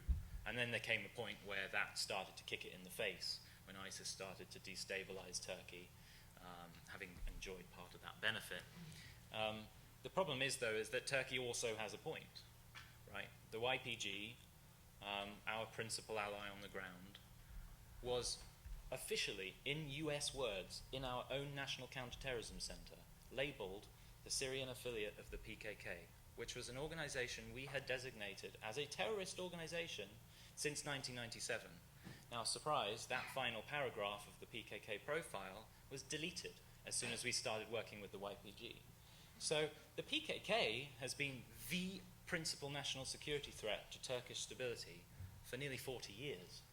So the Turks kind of have a little bit of a point, but we also have a point to be frankly, and I won't use French, to be frankly very unhappy with how they treated things at the start of the conflict. How to solve those competing frustrations, I have no idea. But we have ourselves to blame as well as we have the Turks to blame, and I do think that's important context. Nevertheless, anyway, to the question. The Al-Qaeda Led Opposition. I would agree with that frame of reference if we were talking about Idlib, but I do think we should look at Syria. Al-Qaeda Led Opposition is a phrase that I would allocate to 2 or 3 provinces. One main one, Idlib, part of Aleppo, part of Hama. When you look at the rest of the country, as I sort of tried to reference in my opening comments, when you look at southern Syria, the dynamics are very different. They're largely on pause. And I think it's important for us to realize that the level of military influence of opposition groups, any one that you look at, is a direct reflection of how much assistance and political support that they receive. When you have, in southern Syria, 30 to 40,000 Free Syrian Army fighters who've worked very closely with Jordan, our principal ally in the region, very closely with our own special forces, occasionally inside Syria, that's a significant armed force. But they have been told to drop their guns for 18 months. So I assume your question was largely directed at Idlib, but I think it's important for us to remember that the opposition is not Al-Qaeda-led nationwide. And that does give us opportunities to acquire influence elsewhere in the country if we wanted it. Your question was Al-Qaeda-led opposition post-ISIS, I believe. I think, some people have posited that Al-Qaeda and ISIS may have some kind of rapprochement. If ISIS loses Raqqa, it continues to lose territory. It may be weakened enough to consider some kind of a relationship with Al-Qaeda. I don't buy that. There's too much blood spilt. There is too much bad blood. Unless we see the entire leaderships on both sides wiped out and a significant number of their foot soldiers, then otherwise those two organizations will continue to operate separately. Yes? I was just going to, did you want to say Sure, something I'll say about this something question, very just so we can briefly, get some more questions in? To get the next comment. I will just offer a small point of disagreement with Charles, so I'll offer that for consideration, which is just that I agree largely with the argument that the U.S. must define big strategic goals that are coherent in terms of global U.S. national security priorities. That does not then follow that we must amass this huge effort to solve all of the Syrian problems immediately. But we must not lose sight of the long-term goals. And my concern is that we are on a path to need to take Mosul and Raqqa again in the future. Maybe not in 3 years, maybe in 5 years or 10 years. The timeline is anyone's guess. But if the next time we need to take Mosul, we are up against Al Qaeda having won grassroots support in a way that ISIS never has, then the cost and the effort required actually to do that again is going to be extraordinarily high. And if we allow Al Qaeda to dominate the political thought of the opposition, if we allow that transformational agenda to continue and to spill into Iraq, the scale of the effort required is going to increase dramatically over time. And so I would highlight the need to actually stem the bleeding, so to speak, within the opposition in the near term. But let's go to another question. Yes, in the back. Thank you. My name is Raphael Danziger. I'm a consultant to AIPAC. The south of Syria has already been mentioned. Today, the Israeli Defense Minister, Avigdor Lieberman, said that if Hezbollah or Iranians come to the border area, Israel will act, will not tolerate that. And I was wondering, and in the past actually, the Israelis took out an Iranian general and the Hezbollah commander. Is it a real threat that Hezbollah in Iran might come to the south, and what would happen then? Thank you. Andrew, you want to answer that? Sure, but I'm sure we all could chime in on it quite a bit. Given the regime's manpower issues, I think you can. It is likely that you can see Hezbollah throughout the country and beyond the strategic depth of the Lebanese border. In fact, I guess the proving of that model was both the Aleppo operation and the Palmyra operation this last year. So the question is, will they stay out of the south because they fear Israeli reprisals? I would imagine that they would think twice and three times about it. Now, whether the Iranians feel the same way and at what particular time, I don't know. There have been incidents where IRGC-backed groups or Hezbollah have gone into the south, and then they've been quickly either chased out of the area or struck. And this is based on media reports. So I think Israel does not want Quneitra province to become another South Lebanon, and I think they'll be sure that that doesn't happen with all the tools that they have at their disposal. Question over here. Yes, sir. My name is Mazen Manas. I live in Brazil for 50 years. Here comes the microphone. Thank you. My name is Mazen Manassa, and I was born in Haifa, Palestine, and I've been a refugee all my life for 2 or 3 times. I've been living 50 years in Brazil, and I'm a graduate from the United States, from MIT. And I hear all this, that's very interesting, but I hear talking about Damascus, about Homs, about Hama, about this and that and that. I want you Americans to understand, and I'm sure you do understand, the United States has always had a big capital in the Middle East with everybody. And every time, every year, you spend some of that capital going the wrong way, I think. If you now think that the Saudis are your friends, I'm sure you burn a big part of the capital of the American belief of the population. What we have in Syria is very much like what we had in Lebanon. I do not want to say it like, although in Lebanon there was a very big religious factor to the problem. But how was it solved? By somebody coming from outside, the Taif thing, and saying it's enough, everybody was exhausted, and they solved it. I think the American will have someday, I don't know if it's possible or not, the American policy, which we all admire, and we know what it is, to come and say, I will join no matter who.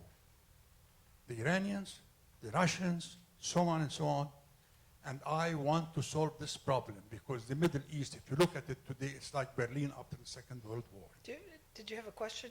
Yes. That you wanted to ask? And the question I want to say is, how can this become a reality instead of us talking about small places, about small things, and we really solve the problem of the region? I think this is what we need to do. Not Syria. I don't know if it's a big question. That is the question. I know. It's a big question. I understand, sorry. I understand there is somebody here who has a thing that's called American Project for the Middle East. Is that it? There is another institution that has this. Have you heard of this? I don't know. No? Potentially. Thank you. Does anybody want to? Well, I would give a very quick answer, and I would just say, listen, we'll only reach that point if your focus is on America specifically. We'll only reach that point when America decides that it has enough interest and enough of a reason to do what you're calling for, which is to sort of either take the lead or to join an existing movement that is insufficiently powerful to produce the results that you want. What we've seen in Syria so far, like the Russian intervention, acts like that, with a result of perceptions of a vacuum left behind by a lack of US leadership. So there was a gap in which Russia sought to step to assume its own position of dominance in Syrian dynamics. And if your theory is right, that the US has more potential than any other state in the international community to take a lead, then the only way we'll ever get there is when the US decides that countering terrorism isn't enough to secure its interests or isn't enough to secure stability. My personal hope is that one day we will realize that terrorism is always a symptom, not a cause of conflict. While we continue to treat symptoms and allow the causes to fester, will continue to be treating symptoms forever and ever and ever. But when is the US going to realize that there is more to this problem than just the symptom? I don't know the answer to that. Let's, I think we only have about 5 more minutes, so let's take a few questions. Sir, there, you've had your hand up for a while, and then Adam, and then we'll go to you. Peter Humphrey, I'm an intel analyst and former diplomat. I note that Russia becomes a Muslim country soon after 2050, and 95% of its Muslims are Sunni. So this participation on the Shia Alawi side of the fence is unsustainable in the long term. The question, chemical weapons are notoriously short shelf life entities. And that means that the current attack resulted from a recent episode of loading and possibly even a recent episode of manufacture. So why haven't we seen cruise missiles numbers 60 through 75 headed toward the remaining chemical infrastructure? Is that a failure of both GRU and CIA intelligence, or is it a failure of policy? Let's get Adam here. And if we have time, we'll come back. Hi, thank you for doing this. My name is Adam Airley. I wanted to follow up on the part of Barbara Slavin's question that didn't get answered and sort of expand on a little bit, which focuses on the Arab states, which nobody's really talked about. So question number one, restating Barbara's question, can anyone comment on support for, I'll call them, let's call them the jihadists, not the good opposition, but the bad opposition. So can someone comment, number one, on where, if and from where that support is coming from Arab countries? Number two, could General Wolf comment on, we hear a lot about the Saudis and the Emiratis and the Qataris and the Pakistanis putting together this Islamic force to go in and have boots on the ground. Can you assess the viability of that and the necessity of it and how you see that evolving? So there clearly is a governmental support for stabilizing the region and fighting terror. But the final question is, you know, as I can't remember who, I think it was Andrew, talked about the spheres of influence approach. You talked about Turkey. How knit up, in your view, are the Arabs on that sort of broader, future? It's like a White House press conference, Adam, where you ask, stick all the questions together. And then I said this woman here, and then we'll do one more. Do yours.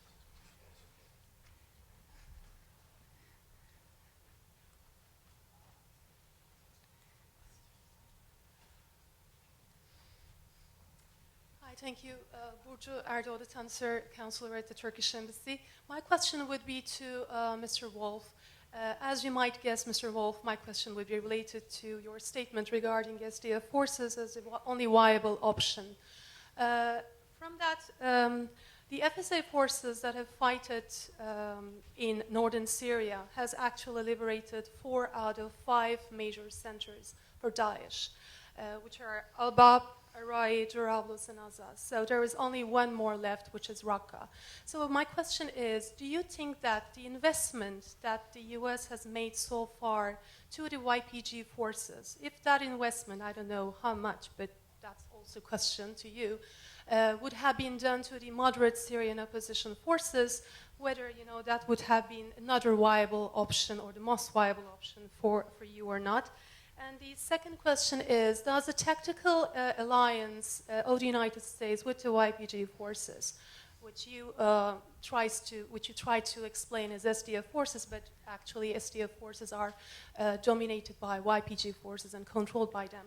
So does that translate into political cooperation, and whether you support the political agenda of the YPG forces, which is not actually very pro-unity of Syria? Thank you.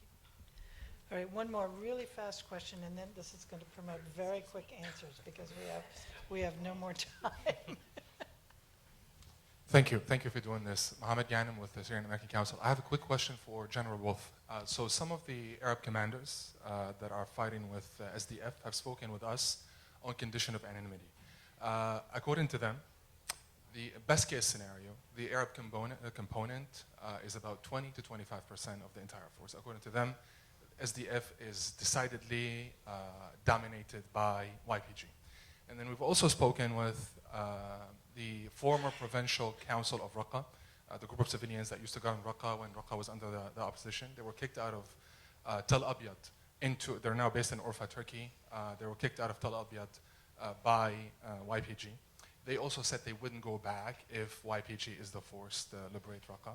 And lots of reporters have documented grave, such as Roy Gutman and others, independent reporters, have documented grave human rights abuses by YPG. So the question is, you, in your introductory remarks today, you said the YPG or the SDF, they're the only viable option. So the question is, if the YPG if Iraqi Kurds in Kurdistan have huge issues with the YPG, and Syrian opposition has issues with the YPG, and the Council of Raqqa has issues with YPG, the Arabs fighting with SDF have issues with YPG, Turkey has issues with YPG, why is there reticence to explore other options? And why is there insistence on the YPG being the talking point that the YPG is the only viable option in the country? Thank you. All right. I think I've got these. The first question was, how come we didn't know that the Syrians were putting together additional chemical weapons? Is it a failure of intelligence? Anybody want to address that? So I can't speak to that because I'm not in government. What I can speak to is what is publicly known. So Syria is the only, I believe, and maybe there are non-proliferation folks in the room, the only signatory to this Chemical Weapons Convention that's actually violated the agreement, and they violated the agreement before the most recent incident when the fact-finding mission of the Joint Investigative Mechanism found that the regime used chlorine from helicopters on 3 occasions. And then the 4th occasion was ISIL used it against other moderate forces. That was sulfur mustard, right? So we already know that the CWC was violated. But the question gets to you is, it's not just that, and this I briefly touched on, why sarin and where did it come from? Well, so the sarin attack is egregious because A, he used sarin and violated the CWC and killed those people. It's horrible. But more importantly, the Assad regime was supposed to have destroyed their sarin stockpile in guaranteeing it with the Russians. Now, so where did it come from? Every diplomat in this room and every official who's here knows that the assessment, that there are wide assessments that the Assad regime held on to parts of their chemical weapons stockpiles. It was tolerated as part of the agreement. It was never recognized. Now, whether it's true, it would have had to have been manufactured or mixed or developed since Syria joined the CWC in 2013. Where they did that, under what circumstances, how we didn't know about that, I don't know. And I suppose, maybe as things unfold, we will know a little bit more. But I don't know where to assess blame. The parties that are responsible for destroying those, for not using them and destroying them, are the Syrian regime and the Russians who were guaranteeing the Syrian compliance. That's in a legal sense. That's all I can say. Can I just add a really quick two-finger to that? I mean, listen, there are 2 things that I wanted to add. The first one is we know now from the French investigation, which was published this morning, we also know the French government deployed assets to Khan Sheikhoun specifically to investigate the attack shortly after it happened. And we know from their investigation that the chemical precursor used to mix the sarin was hexamine. And Syria is one of the only governments that uses sarin that is known to use hexamine as the precursor mixer. And when you use hexamine, you need to mix it within hours, if not 1 to 2 days before it's used. We also know, to tag onto that shortly after the attack took place, unnamed US officials said, we were aware that Syrian officials who work for the SSRC, the scientific research organization that is running the chemical weapons program, we were aware that SSRC officials began to arrive at Shayrat Air Base several days before the attack. So that would lead me to assume, if those unnamed officials were telling the truth shortly after the attack, that we knew something was up. I don't know what that leads you to in terms of conclusions as to whether or not anyone is to blame, but putting those two things together, you would assume we had some kind of strong indication that something may have been coming. Prior to the August 2013 attack, there were similar indications. In fact, I seem to remember the US was actually saying at the time, we have indications that chemical weapons may be beginning to be put together, and I assume they were seeing very similar things. Then we had a question. Adam, you're right, we have not talked about the role of the Arab states. The question is, what has always been the question, to what extent are they supporting jihadists? Who's doing it? Who are they supporting? Has that changed at all over the years? And I'll add to it, what influence does the United States play in that? And what's the likelihood of putting together some sort of Arab ground force? I'm happy to offer a brief answer to that one, which is just to say Al-Qaeda's plan for the transformation of the Syrian opposition actually includes the intentional creation and molding of groups that adhere closely to the Al-Qaeda ideology but are not necessarily concretely card-carrying members of Al-Qaeda. So Al-Qaeda plays this name game, which makes for a convenient option for regional Arab states that would desire to support an Islamist movement, that are willing to adopt a partner that's more towards the jihadist side of the spectrum, so long as that partner is not actively engaged in external attack plots. In this case, I'm speaking about Ahrar al-Sham, the element, the close Al-Qaeda ally that is not technically Al-Qaeda. So I think that is actually how the Arab states have been able to square the circle. As the FSA has been degraded and this war effort has continued, when more moderate and effective groups are removed from the battlefield, groups like Ahrar become an only option. So it's not necessarily all ideology or intent to support this political outcome, but it is a reality on the battlefield that in northern Syria in particular, there really is no other viable alternative on the necessary scale in order to counter the Iranian ground forces, because the US-backed groups, the Tomasa groups, are not strong enough.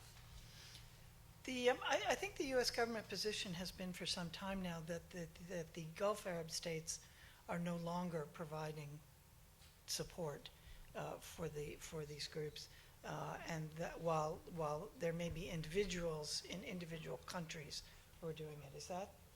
To the jihadist groups? Yes.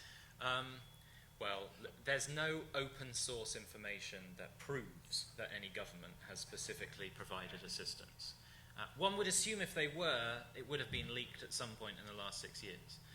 But there are also arguments to be made that certain regional governments have established political relationships with some of these groups in order to be able to have influence. Qatar is the most obvious one. It has negotiated countless hostage releases with the Al-Qaeda affiliate in Syria, and you can only do that by having contact with it and extensive relationships of trust. Whether or not that's ever translated into financial support, we have no way of knowing for certain.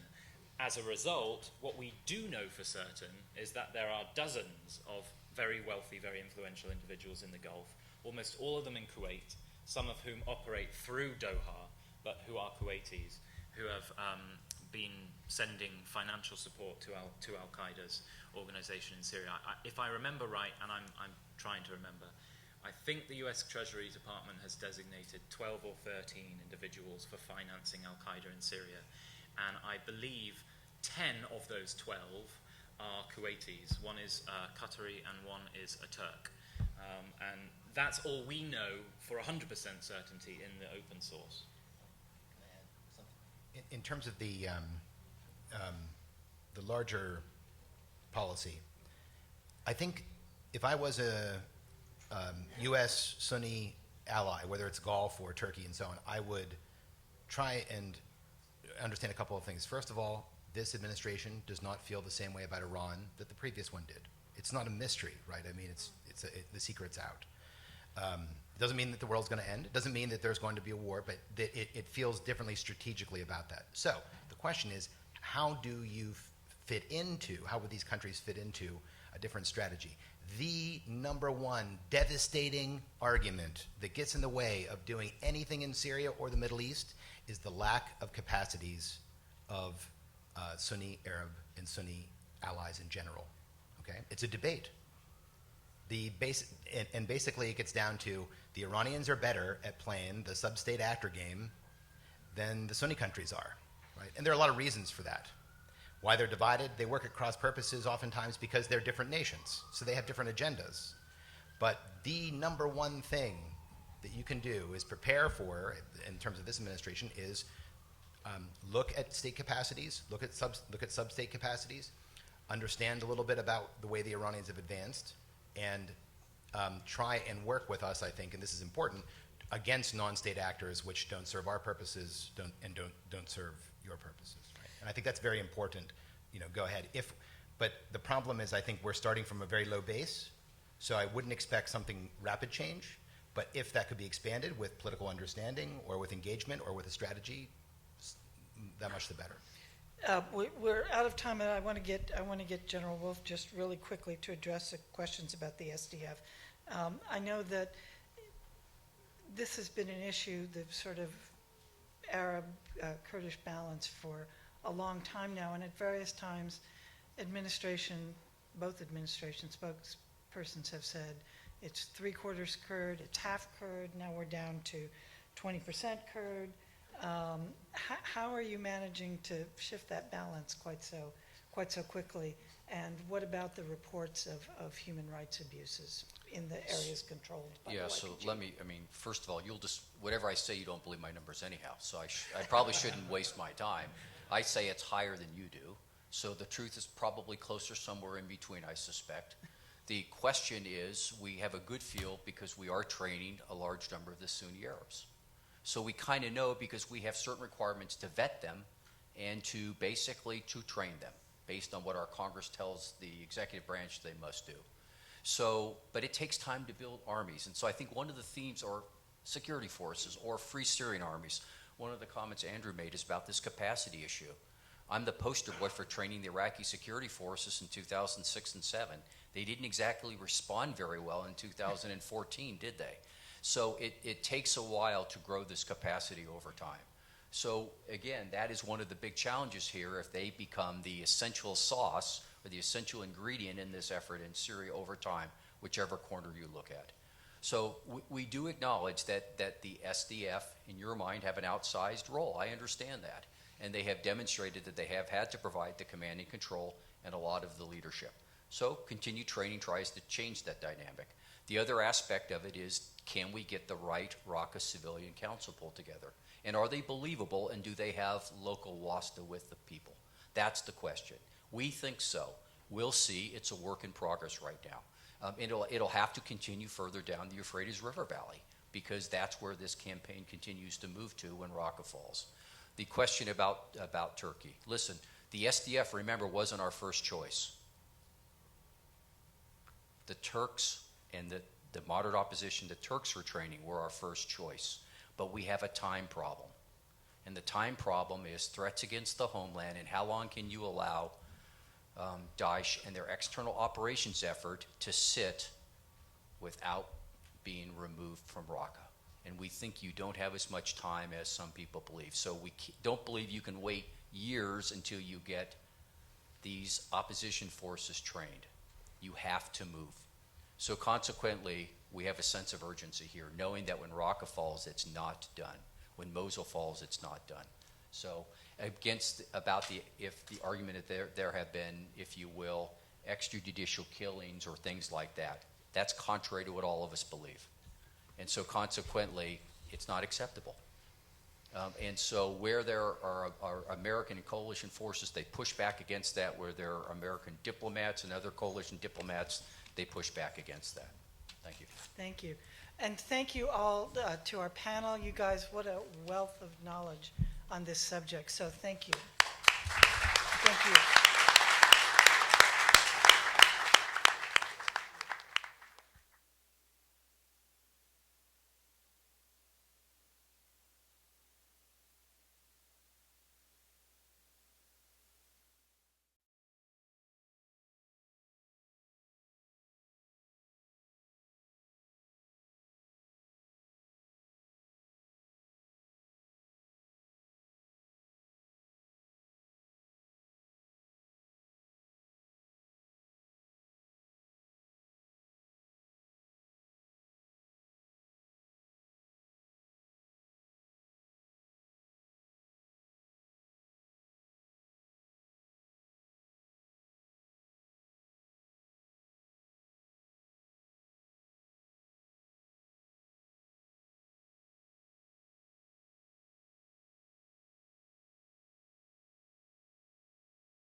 Well, we've had a very rich, complex first session. Maybe leaves us a bit disheartened and depressed. Maybe we'll get some inklings of hope from this panel. We'll see. Although, if the military tracks have been complex and confounding with no real outcome, the diplomatic tracks have been complex and confounding as well. It's certainly clear that a full negotiated peaceful resolution to the Syrian crisis is very, very far off. But still, the pursuit of a solution must continue, is extremely necessary to end the humanitarian suffering, to stem the refugee crisis, to bring back stability not only to Syria, but to the region, to also shield allies in Europe and elsewhere. The diplomacy surrounding the conflict has been in both bilateral channels and in the multilateral process in Geneva and other processes in Astana as well. Our second panel today will examine Syria's tortured peacemaking processes and lay out the choices confronting the U.S. in particular. And they'll address, I'm sure, the regional dimensions of the Syrian conflict and whether or how the U.S. could cooperate with Russia in advancing the cause of stabilization and peace in Syria. For this panel, we're fortunate to have a widely traveled broadcast journalist who has covered both the military and political aspects of the conflict in depth. James Bays arrived in Washington recently as editor for Al Jazeera English. He hosts 2 regular programs on the station, Inside Story and Talk to Al Jazeera. You can read in your program book that he has reported from just about everywhere in the Middle East and brings great experience to our discussion today. James, we're delighted to have you with us today and involved in an MEI event. James will also introduce the other panelists on this panel. We'll follow the format of the first panel, sort of discussion among the panelists with the moderator and then a Q&A with the audience.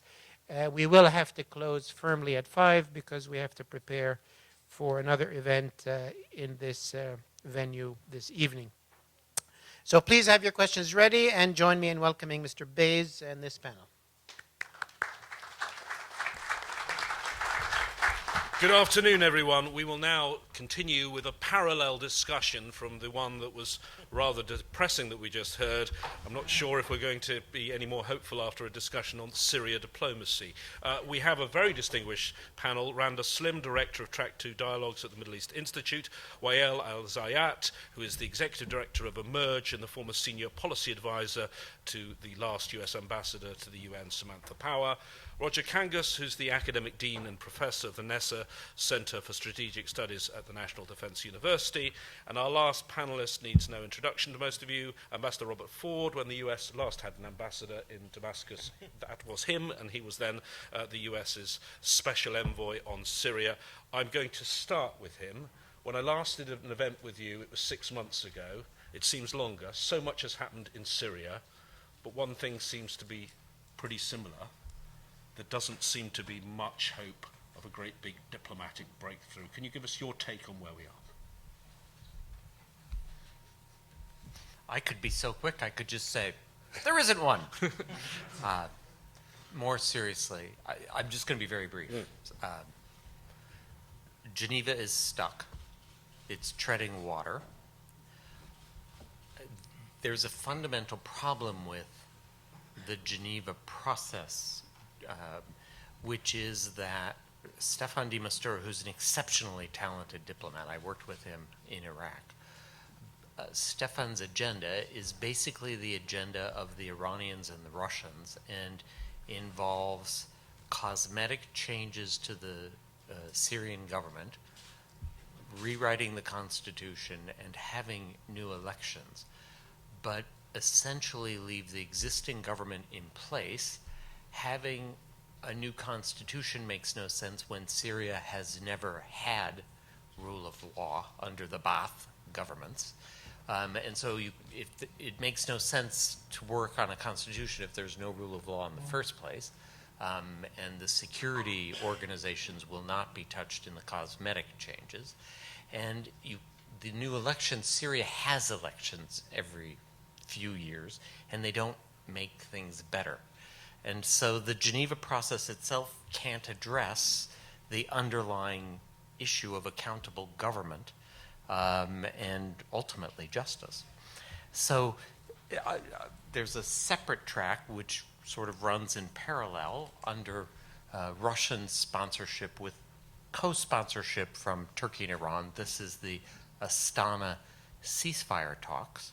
An interesting initiative. It's the first time really Syrian government officials have been in the same room with major armed opposition fighting groups. And so I frankly applaud the Russians with the Iranians and the Turks for getting that far.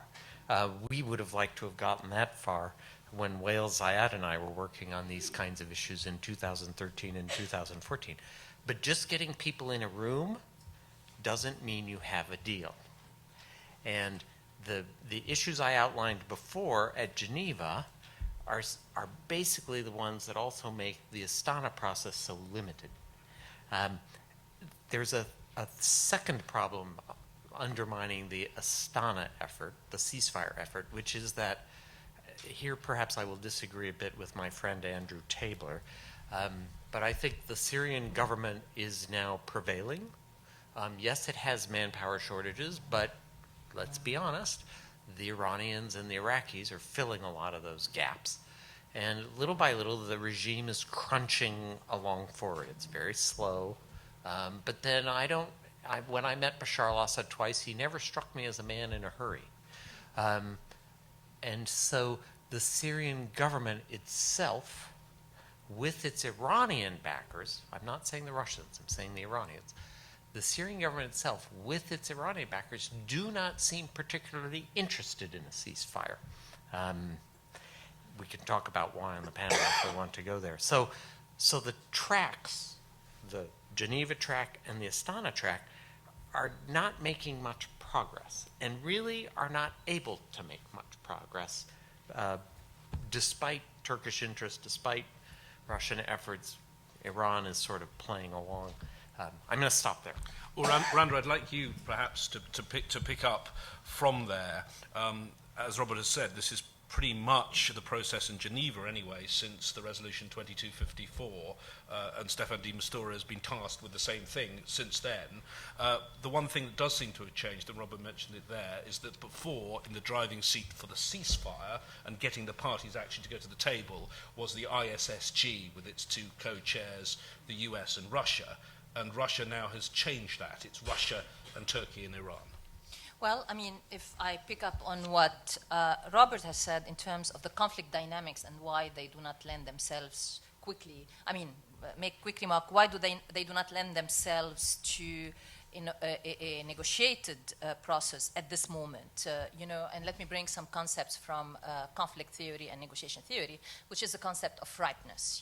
We all know, and diplomats around here know, that the best time to solve a conflict when the conflict is ripe for resolution. And what determines ripeness are a number of factors. One is a mutually hurting stalemate. Two is the cost of the conflict has become too unbearable, Three, the pathways to unilateral victory have been blocked.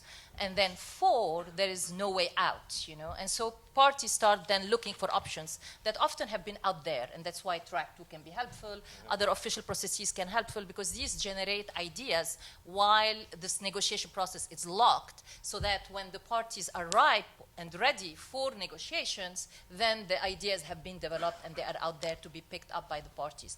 And we use all four criteria about what determines ripeness of a conflict to resolution. I think all of these do not avail themselves in Syria.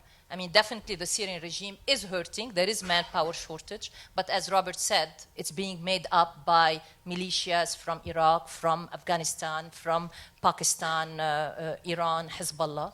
The pathway to unilateral victory I mean, there is no unilateral victory, but that's not the perception of the regime. The regime is still saying, and Assad is still saying, I'm going to regain every inch of territory. And we are going to discuss, I think, whether Russia and Iran share that perception with Assad, and I don't think they do share that perception with Assad.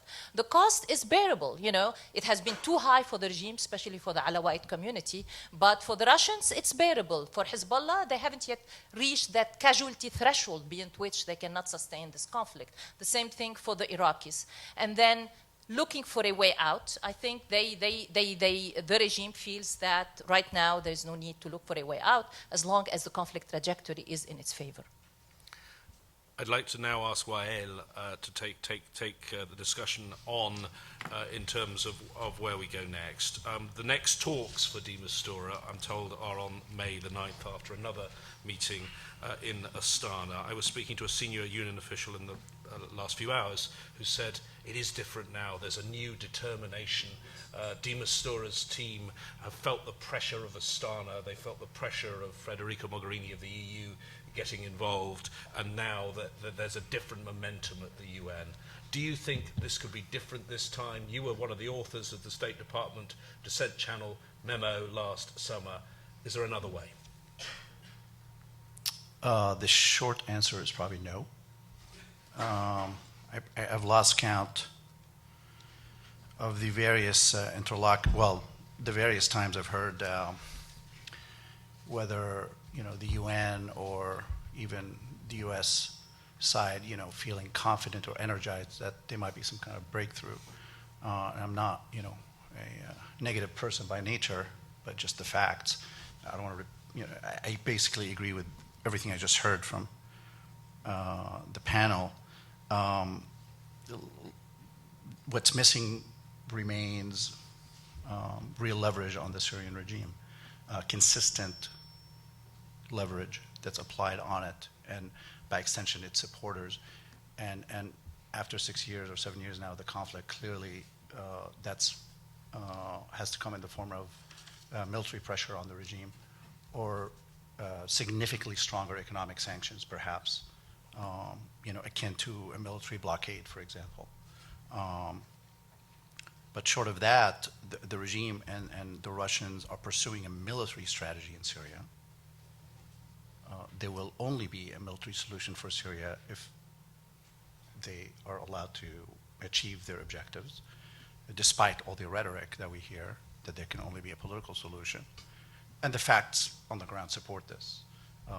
Since the initiations of the first political process under Kofi Annan through Brahimi, de Mistura, and we, Robert and I, spent a lot of time at very lovely hotels in Geneva during Geneva II.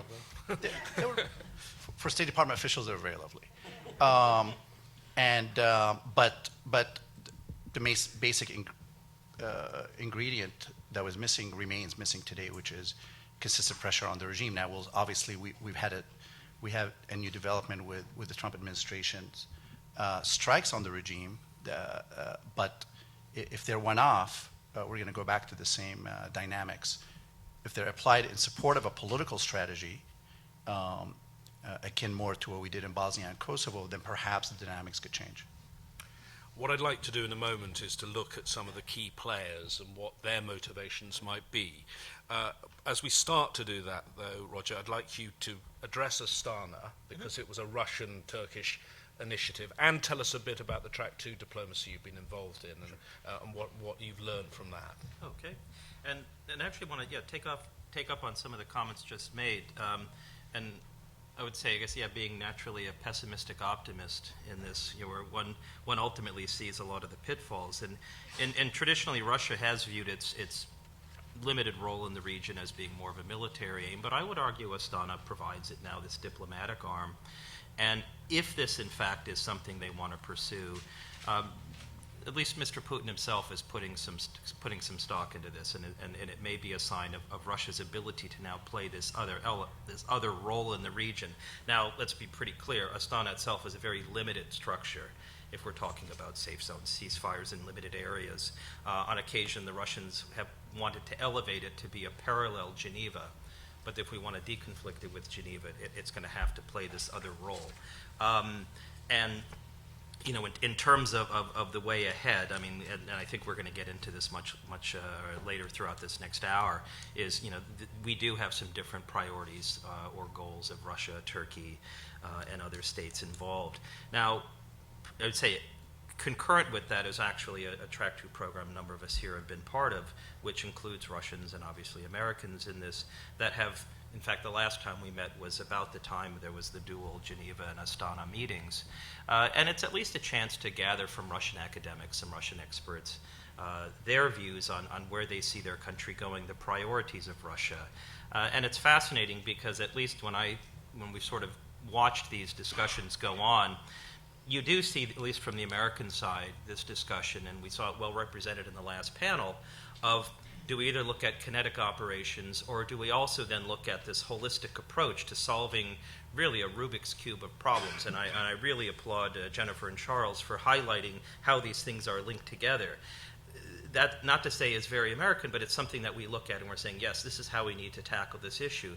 I don't think the Russians are quite there yet. They're definitely able to discuss what I would call the technical, tactical aspects. You know, on the ground, although I think what we just saw with the latest chemical attack may muddy those waters. But to get into the broader political discourse, we see a reluctance to do that. And I think going on to what the other panelists have said here, is you almost see an acceptance of, well, it's going to be an Assad government in place, and perhaps constitutional change, and then beyond that, let's see where we can work. And clearly, these goals are going to be irreconcilable. So unfortunately, while interesting discussions, and I think, you know, worth continuing, those talks are also hitting some roadblocks in terms of how far they can go.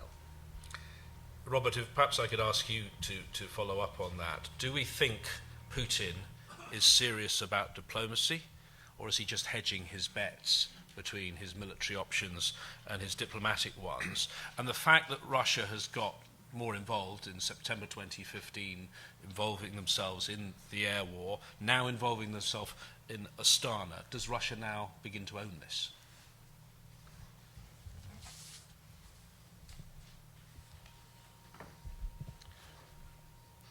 For sure, they're getting more involved.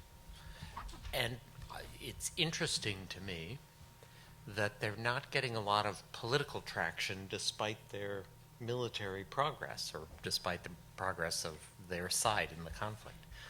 Taking Aleppo was a big deal, but they haven't been able to translate that into a lot of progress at the negotiation table yet. Maybe they will. I'm pessimistic, but I've been wrong before about Syria. Three comments on the Russians. First, I don't think Syria is as important to the Russians as Ukraine and Crimea and the sanctions.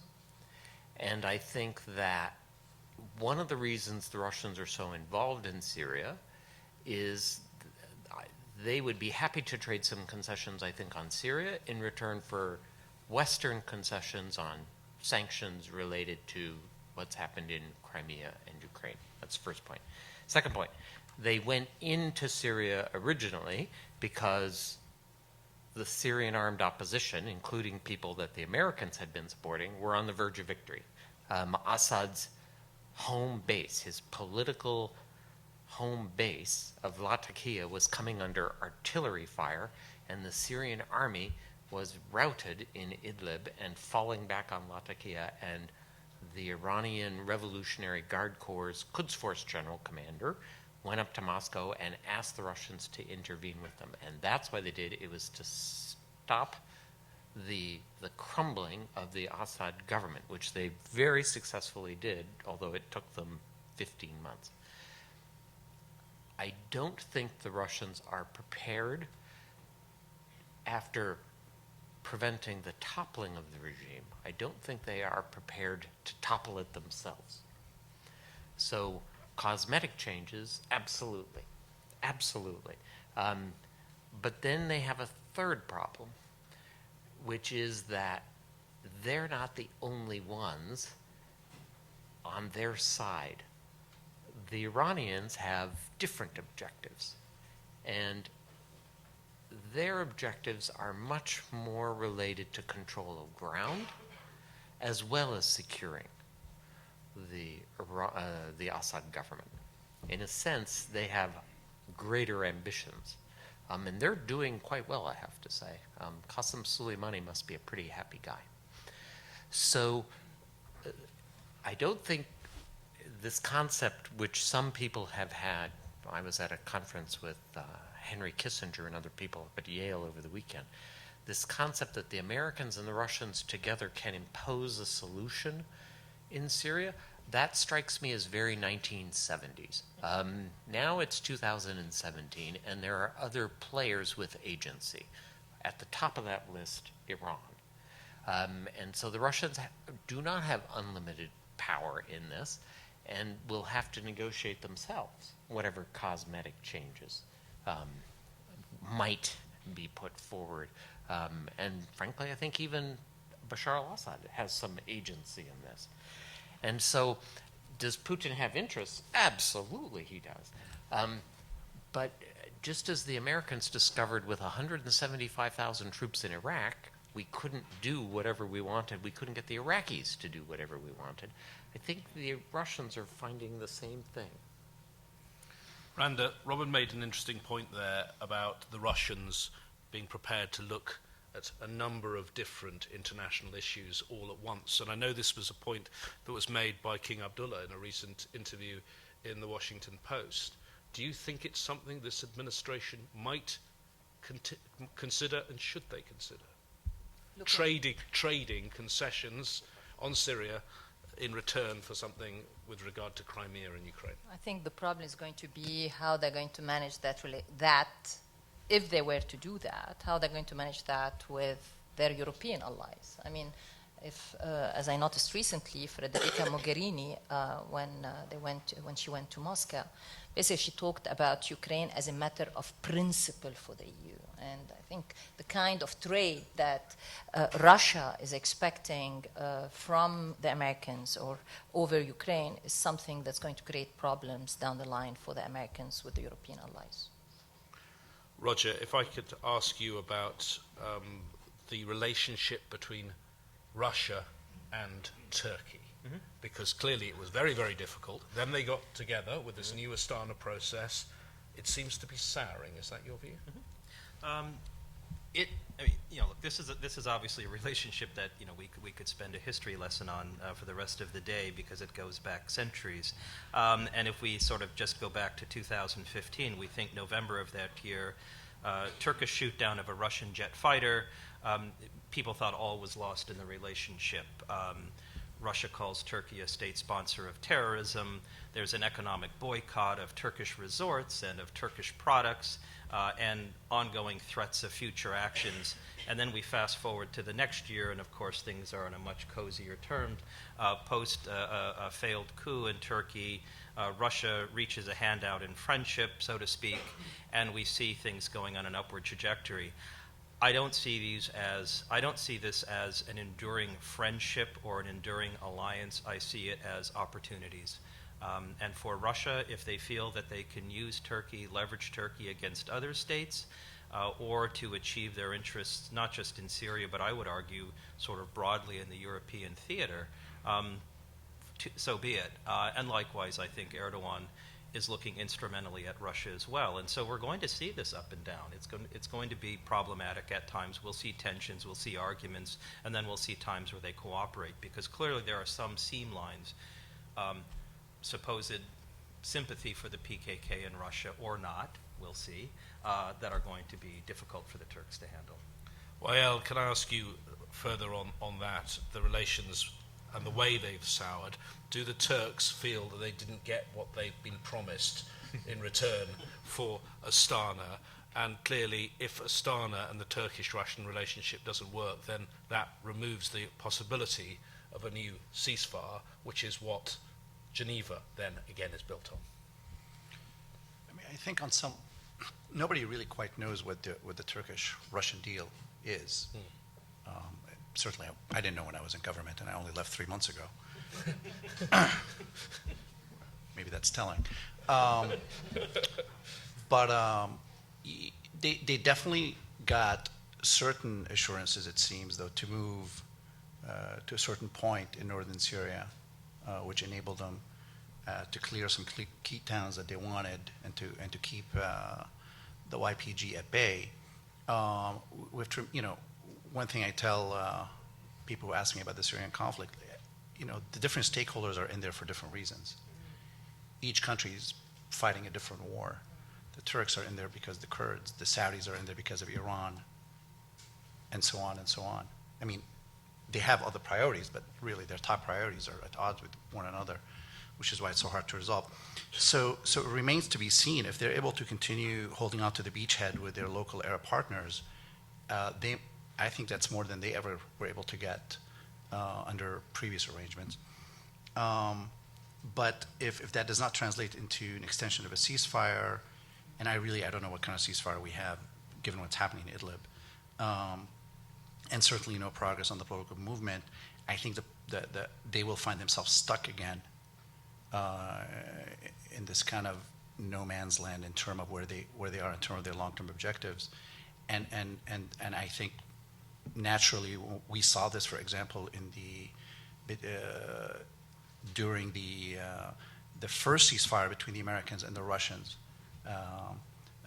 that came into effect February of last year, and that also was not really, couldn't go anywhere because the regime is not serious about political transition. The Iranians are not serious about political transition.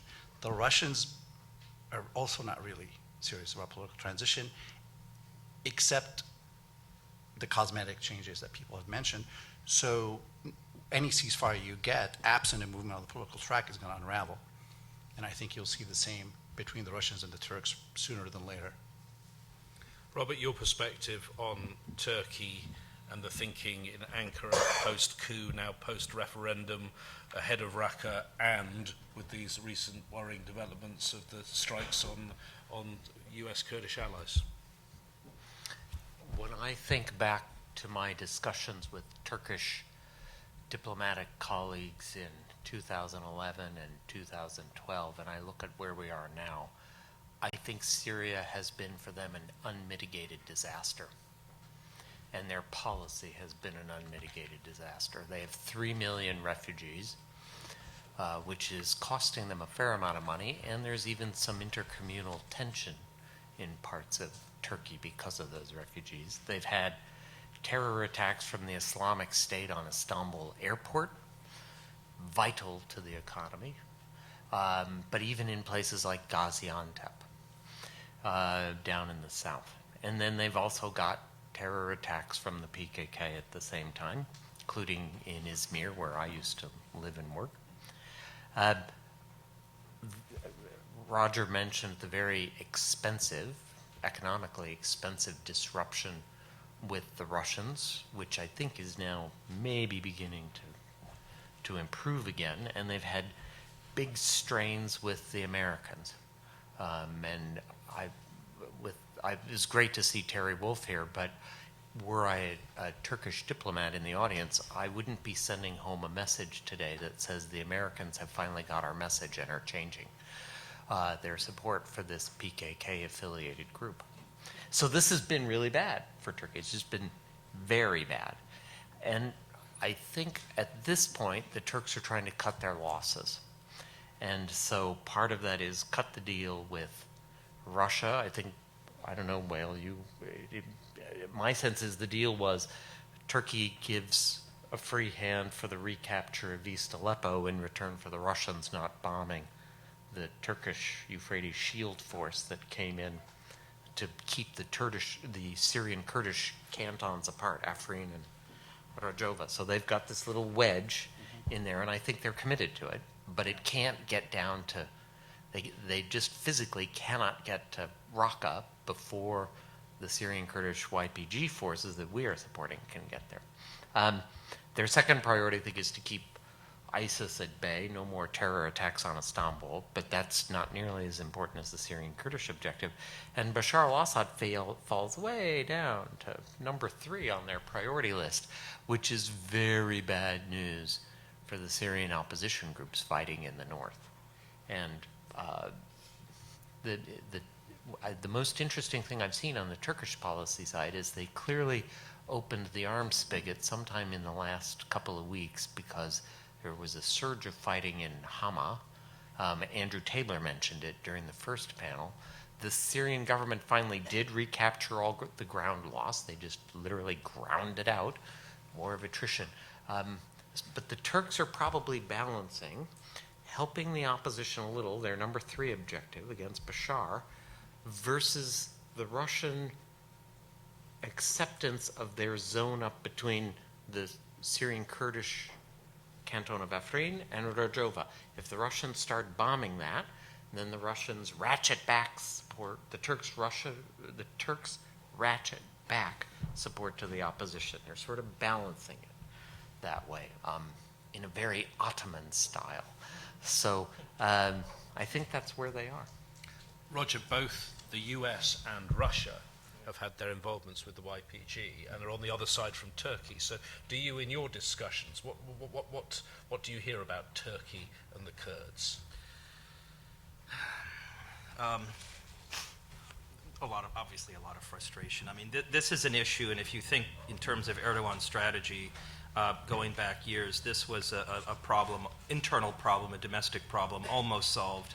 And then, in terms of PKK, and it flares up and obviously is on another level. This translates down, I think, into their perception of YPG and how they see the activities in Syria. And I would argue, if I'm in Ankara, it would be hard for me to say I wouldn't think differently than what our Turkish colleagues are saying in terms of the linkages of groups across the border. Here's the rub, though, is that this is a group, if we're thinking in terms of counter-Assad or anti-Assad forces, one that, as you heard in the first panel, one that is obviously still gaining support from on the U.S. side. It's a conflict within, if you want to say, the NATO alliance, within the sort of anti-Assad forces that ultimately has to get squared. And I do think at some point a compromise will have to be made on this. But right now, as I said, as Robert just noted, I mean, this is a track that unfortunately the end result isn't going to be as satisfactory, I guess I should say, as it could. Randa, I continue to look at the key regional players, and clearly there's an important one which you've mentioned briefly, which is Iran and Hezbollah. And if Russia's involved militarily, clearly Iran has much more skin in the game. What's your view on Iran's motivations right now, having been put on notice by the former National Security Advisor with an Iranian election this year? Give us your perspective on the Iranian view. Well, I mean, to understand the Iranian view, I think we need to understand also Hezbollah. Hezbollah has been the one, I mean, Iran got its introduction into Levantine politics through its relationship with Hezbollah. And from the beginning of the crisis in Syria, Hezbollah provided the ears and the eyes for Iran, starting with the beginning of the uprising. You had many Shia students suddenly enrolling en masse in Syrian universities, and these were there to, get as much information about the student movement, about the revolution, how it's starting, and in the beginning, the first 3 months, it took 3 months for Assad to decide. That's it. It's the Hama rule. We are going to do the military strategy, and he's stuck with it since then.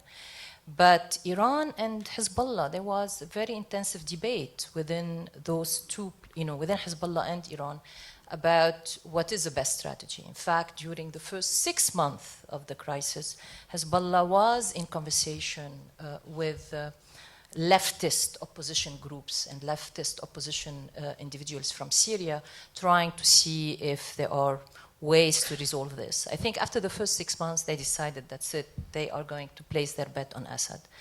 Iran will not abandon Assad, primarily because, unlike Russia, where I think a deal is about the regime and not about Assad, I think for Iran, it's about Assad, because for them, they see the way they look at the regime, at the Syrian regime, and the way it was built by Hafez al-Assad and inherited by Bashar al-Assad, which is very, by the way, similar to how the old Shah regime was built in Iran, which is you have this intense rivalry and competition between between small number of centers of power. Most of them are mukhabarat and intelligence services that are run by a bunch of men who deeply mistrust each other and are deeply, competitive with each other. And all of these men who run these centers of power look at Assad as being the source of the power and as being the protector of their power. And so he is the center that holds this competition. So once you remove that center, once you remove that, in a way, the heart of the regime, it's going to implode. And that's why for Russia, when we talk with the Russian colleagues, it's about the regime. Often they keep saying, it's not about Assad, it's not about Assad. But when you talk with Iranians, when you talk with Hezbollahis, it is about Assad, and it's not about the regime. And so that's why. However, what we are seeing going forward is that the military strategy is paying off. I mean, they are winning, and I agree with Robert. The conflict trajectory has now shifted irreversibly in favor of the regime, especially since Aleppo. I think it's going to be very hard to regain that momentum by the opposition, irrespective of the kind of support they are going to get from Turkey and from others. And so, it's a strategy that is winning, that has worked for them, so they're going to continue it. However, where I see there is a potential difference between Assad on one hand, Iran and Russia on the other, is what type of Syria and how much of Syria does Assad need to rule over to keep him in power? I think Assad is still beholden to this idea and claiming all the time, an interview after the other, I want to regain every inch of Syrian territory. I don't think Iran, I don't think Hezbollah, and I don't think Russia believe that this is necessary for the preservation of the regime, for Russia, as well as for the preservation of Assad in power as the head of the regime. And so that's where I think the negotiation within this pro-Assad coalition is taking place. Is not about, negotiation and ceasefire. And I totally agree with Robert. They have not been interested in ceasefire. They have not been interested in the Astana process. And some of the officials who have been attending the Astana process will tell us that, the Iranians are there, but they're really not that interested in the proceedings or not contributing much to the progress. So I think the negotiation within this regime, pro-Assad coalition, is how much of Syria do you need to hold, defend, and keep control of? And that's where the tension is going to happen between Assad on one hand and the clique around him and Iran and Russia on the other. Moving on to the Gulf countries, Wael, I know you've just arrived on a plane from Doha. If we look back just over a year ago, the diplomatic driving seat for the opposition was coming from the HNC. In fact, the HNC was created in Saudi Arabia. The Saudis seem to be very quiet. Are they now waiting to see what Trump does? Are they pursuing military options, or are they too busy in Yemen? You're right. HNC was brought together in Riyadh before the SOC was brought together in Doha. Before the SNC was brought together, I forgot where, I think in Istanbul. And I'm afraid we'll see different iterations of that in the future, just simply because any configuration of the opposition has a limited shelf life based on what it can produce vis-a-vis the opposition. It's natural. In terms of the Saudis, the Saudis were never quite at the forefront of outwardly, being seen as sponsors of the opposition, perhaps not as much as Turkey or Qatar, or advocating their cause, though they're a close second. That did change with the HNC, primarily because I think they saw an opening, and there was a push by the Russians, in fact, that whatever umbrella comes to bring the opposition under cannot be Qatari or Turkish, particularly Turkish, which is why Riyadh was asked to convene them. Yemen certainly is their current regional priority. They have certainly been pretty happy with this administration's outreach to them.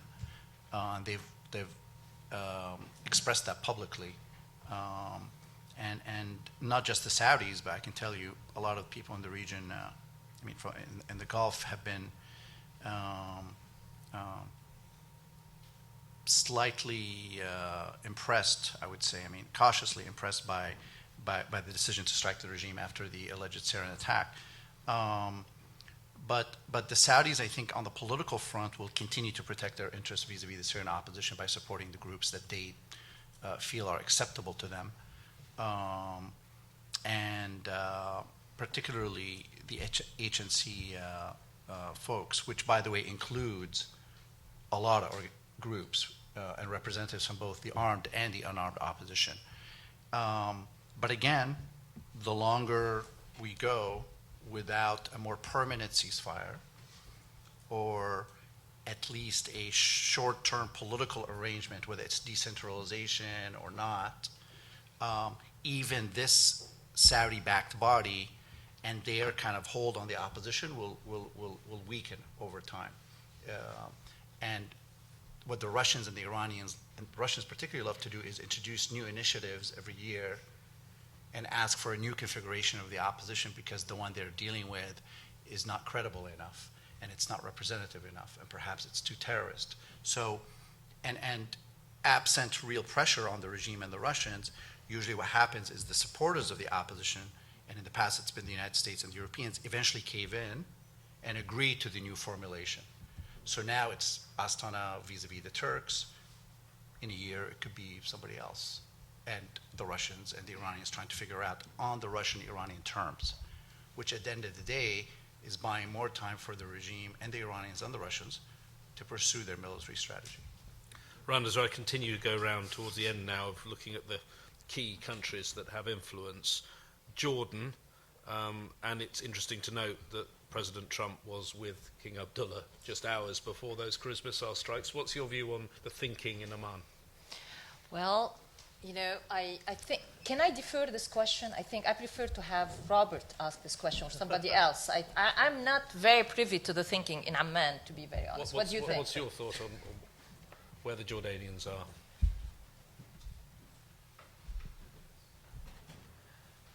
The Jordanians have had enough. No, I mean, they've had enough refugees.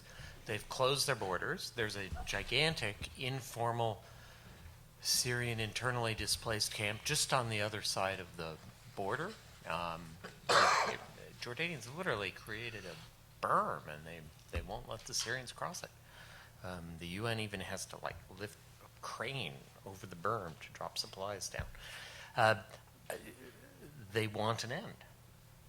And it's interesting, Andrew and Jennifer Caparelli spoke a little bit in the first panel about the southern front. There has been an uptick in fighting in the southern front, and especially around Daraa. And the Jordanians seem to have, one of two things has happened, and I don't know which it is. Either the Jordanians have opened the border for some arms supplies to go through, or the Free Syrian Army elements fighting around Daraa have found a new logistics supply line. There are probably people in this room who know better than I do. But my overall sense, with the Jordanian intelligence officers resuming contacts with the Syrian government's intelligence services, and the Jordanian desire to stop the entry of more refugees coming in, is that they would like to see this. And I think in a perfect world, they'd like to see a safe zone where they could empty some of the Syrian refugees back into. But safe zones also seem far away. Well, let's talk more about safe zones and talk, before we open it up to the audience, about some of the administration's options, because certainly on the campaign trail, rather loosely, candidate Trump threw out the word safe zone several times. Now it seems to be refined into zones of stability. Secretary of State Tillerson's talked about it in a White House briefing recently. They said they would emerge after liberation, not just in Raqqa, but also in southern Syria. Roger. Well, I would say, with all due respect to the current administration and the decision makers, there isn't a strategy, a sort of a holistic look at this. And what we're seeing are sound bites. What we're seeing are sort of small opportunities where there could be cooperation. This is borrowing the language, by the way, from some Russian proposals and other proposals as well, doctoring the words a bit. But, we're looking at things that could be managed on the ground in terms of the actual campaign. Is it a counterinsurgency? Is it a counter-terrorist action, et cetera? Are we, the discussion in the last session about how much are we willing to commit is I think, a discussion that hasn't even really taken place.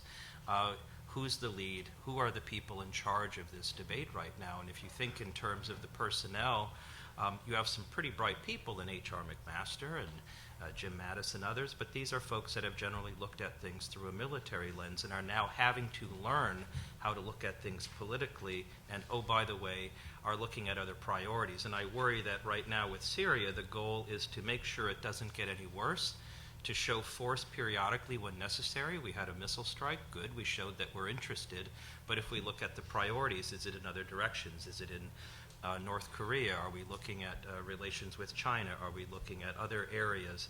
I think, at least as I look at it, I don't see a good focus right now on the region, and so even to answer those questions gets to be problematic because we need to first figure out how to prioritize them. Randa, what new ideas, what new mechanisms could we be looking at? Because, international conference, the ISSG, a contact group, you've had, the US and Russia trying to run everything, you've had, the Astana process, you've had local ceasefires, Aleppo freezes, cessations. Can you think, is there another way that hasn't been tried? I think all the options that you have mentioned are the options that are out there. I mean, one proposal we have talked about in our Track II is a pilot freeze program.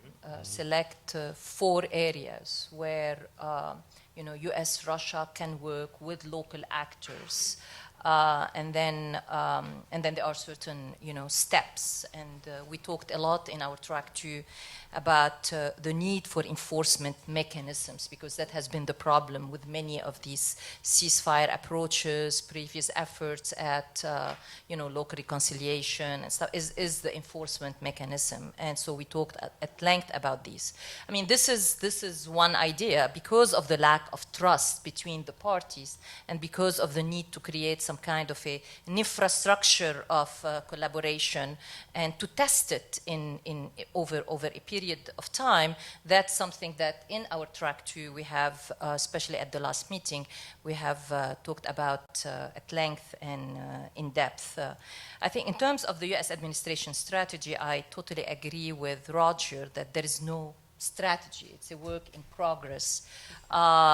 I think what we heard is definitely defeating ISIS being the #1 objective. And then right after the Khan Sheikhoun strike, we hear the National Security Advisor, General McMaster, talking about one objective being a significant change in the behavior of the Syrian regime. I mean, for God's sake, Obama has tried a significant change in the behavior of the Syrian regime for the last 4 years, and we have yet to see that change that everybody has worked on. So, and then we had confusing message about where is, what is our stand on Bashar al-Assad. Initially it was, Assad needs to be part of the conversation. Assad, or removal of Assad, is no longer a priority, which also was the case with the last years of the Obama administration. And then after the Khan Sheikhoun, Assad is an animal, Assad has to be removed. And then again, in the meeting between President Trump and the representative of the permanent members to the United Nations Security Council, Assad is no longer my priority. So, I mean, we have confusing messages, which how they get interpreted in the region is extremely important, and especially how they get interpreted by Iran, by Russia, by the Syrian regime is that basically regime change is off the table, which, you know, is very reassuring for Assad, but also that we are not willing or interested in putting more skin in the game beyond defeating ISIS. While 7th of April, there's 59 Tomahawk cruise missiles. Is that it? I mean, should the administration continue to slap down Assad when he does particularly, they've existed for, 7 years now, but particularly serious incidents, including barrel bombs now? I am pretty tired of sounding like a broken record on Syria. But, my harping didn't begin here. As we said in the dissent memo, what's required is establishing deterrence, not regime change. You can even articulate that perhaps Assad has a future in Syria, God forbid, but that there are certain parameters for behavior in Syria moving forward by both parties, by everyone. If you are serious about ending, or at least mitigating the attacks against civilians and the further displacement and destruction of the country and really the region, what's required is consistent application of limited military strikes on regime targets whenever, wherever it violates certain parameters established. They should include mass casualty attacks, irrespective of the mean, whether it's chemical weapons or not, followed by clear messaging to the Russians and the Iranians of why and how they could end, and that the United States and its coalition of the willing would be ready and willing to continue to do the same until the regime literally has no more airplanes, field artillery units, or command and control bunkers. The objective is not regime change, but to deter it from violating the rights and freedoms of its own citizens, and that there will only be a political solution whenever the conditions become ripe for it. See, that changes the urgency for reaching a political solution, because now you have cut down, hopefully stopped, the unmitigated, the mass casualty attacks. Hopefully you've reduced the displacement rate. Maybe perhaps now you've established de facto safe areas because the regime is no longer killing its people. So some people maybe are coming back, and that's taking pressure off of the region and perhaps even the Europeans. And now you can allow, in support of the political negotiations in both parties, and including the YPG, to figure out different formulas. And whether it takes them 6 months or 6 years, it becomes less critical that you reach a solution, and where you have to cut corners for the sake of expediency. But it has to start with limited military strikes and continuation of what we saw from the administration with the missile strikes as part of a coherent long-term commitment.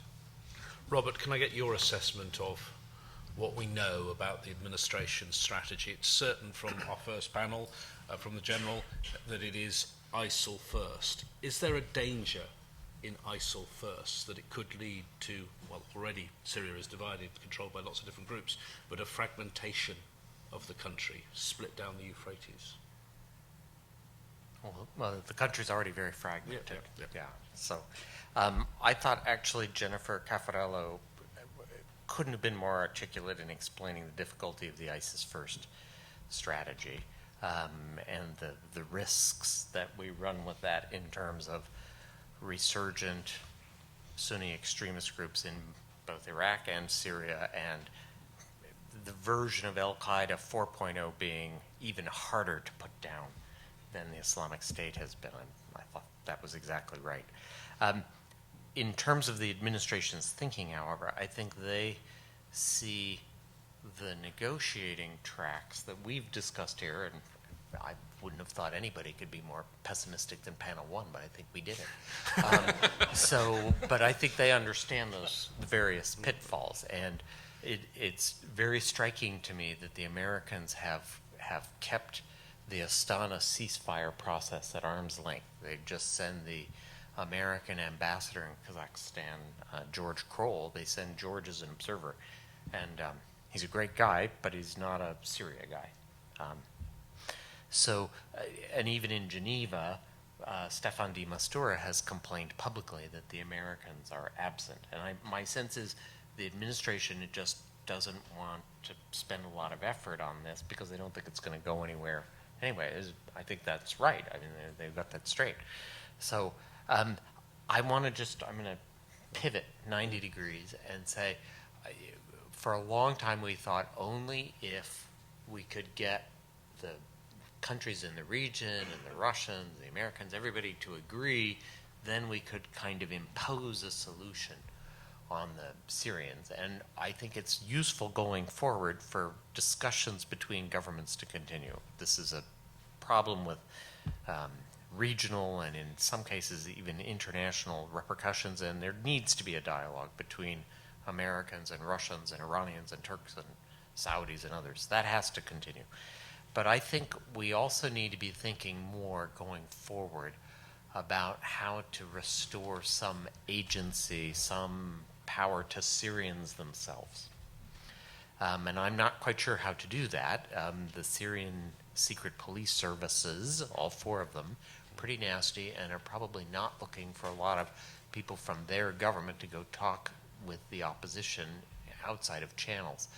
But if there are ways for Syrians from different sides of this conflict to sit down together and decide if they share interests as Syrians who have nowhere else to live, they share interests that they don't share with Iranians, they don't share with Russians, they don't share with Americans.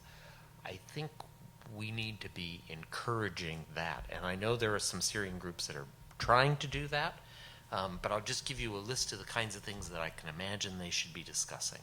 Repatriation of internally displaced people that are in Syria now, prisoner exchanges, amnesties, reconstruction. These are all topics that Syrians, more than the foreigners, have direct interest in. And so if there are ways for the outsiders, while they're doing their consultations that aren't going to lead to any breakthroughs anytime soon, can at the same time be encouraging Syrians to talk to each other, not officially, because that's not going anywhere, but informally, I think that is useful. Rhonda. I would like to, heartily endorse what Robert has suggested. And, when talking about the Syria conflict, often in the past people have talked about Taif, and how the Lebanese conflict after 15 years came to an agreement in Taif. But what's not often mentioned about Taif, which is an official process facilitated at the time by the Saudis, by the Egyptians, by the Arab League, is that what preceded Taif was a 3 to 4 years of behind-the-scenes dialogue between senior levels Lebanese representing different groups. These were representatives of groups that at the time were fighting each other, were killing each other. But this group of 20 to 25 kept meeting often on the green line between the two parts of Beirut. And what eventually ended up as Taif agreement, most of it has already been hashed out in this track 1.5, track 2 process, that was proceeding for a number of years before getting to Taif. And that's what I have seen missing in the Syrian context. There is this official process under de Mistura, but it's mostly proximity talks. The Syrians are not even talking to each other. They are each talking to de Mistura, and de Mistura is shuttling between them. I think the question is, can such a process happen? Is it feasible? Will the regime allow it? Are the fissures among Syrians so deep that they cannot sit and talk to each other and with each other about these issues? I mean, have we passed that point? I mean, in Lebanon, even after years and years of killing each other at checkpoints, Lebanese were able to do that. So that gives me hope that in the case of Syria, it is feasible. Granted, in Lebanon, we did not have the kind of Syrian regime or as one of the party that will prevent that kind of process or his representative from attending such meeting. But still, I mean, there are enough expat Syrians with enough links to different power centers in Syria who hail from different parts of Syrian society, different political components, who can come together and maybe start talking about these on issues that are of shared interest: repatriation of refugees, IDPs, reconstruction. Economic issues are always a good entry point because everybody would like to see Syria succeed and get rebuilt. So that could be a good entry point. But it has to be done by Syrians, involving Syrians. I mean, what made that process work in Lebanon, it was done by Lebanese. It was shared by Lebanese. It was done in Lebanon. I'm not saying it has to be done in Syria, but Syrians have to drive this process, and it has to involve Syrians from different groups of, Syrian society, including the base that Assad represents. Roger, the question I asked a moment ago to Robert about fragmentation, the international community for 6 years has said that there has to maintain the territorial integrity of Syria. Is that still possible? My personal opinion, no. I think we've passed that. In the sense of if you look at the regions within, and this gets to some of the discussions here of the different subgroups coming to terms with each other, meeting with each other, I think you're starting to see a sense of controlling the certain zones. This fragmentation issue is becoming a reality, and I would just ask, I suppose, what outside powers would find that acceptable?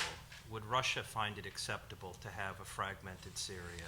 And the answer is yes. They could accept it. They could deal with it. If their actor still has a role to play in it. Iran, could they see a fragmented Syria? Yes, as long as their actor had a role to play. Turkey, could they see a fragmented Syria? Yes. I sort of think of what we saw with Yugoslavia in the 1990s. 2017, we just assumed de facto that, of course, these entities of Croatia and Bosnia and Serbia are all natural states. But 1989, 1990, we sure as heck weren't thinking that way. In 1992, we weren't, even as wars were beginning. And so, unfortunately, circumstances on the ground are going to force us to change our thinking. And that's maybe just the last point I'd make. The U.S. does not see a fragmented. I think we still are of the position that it has to be a united state, a whole state, a single entity, a legitimate country called Syria. We could be the odd country out in this. No, I'm agreeing with Roger. Exactly. I'm very much agreeing with Roger. Okay, you disagree? I do. Yeah. Quick, a president who says publicly he would accept whatever deal the Israelis and the Palestinians work out. I think we're Syrians. It's very hard to imagine a sort of velvet revolution at this point in Syria, but were there to be a peaceful agreement to split the country, I don't think the Americans would overrule what Syrians came up with. Okay, we are going to finish on time, which means I see quite a lot of people trying to catch my attention. So let's go into the audience. And the gentleman...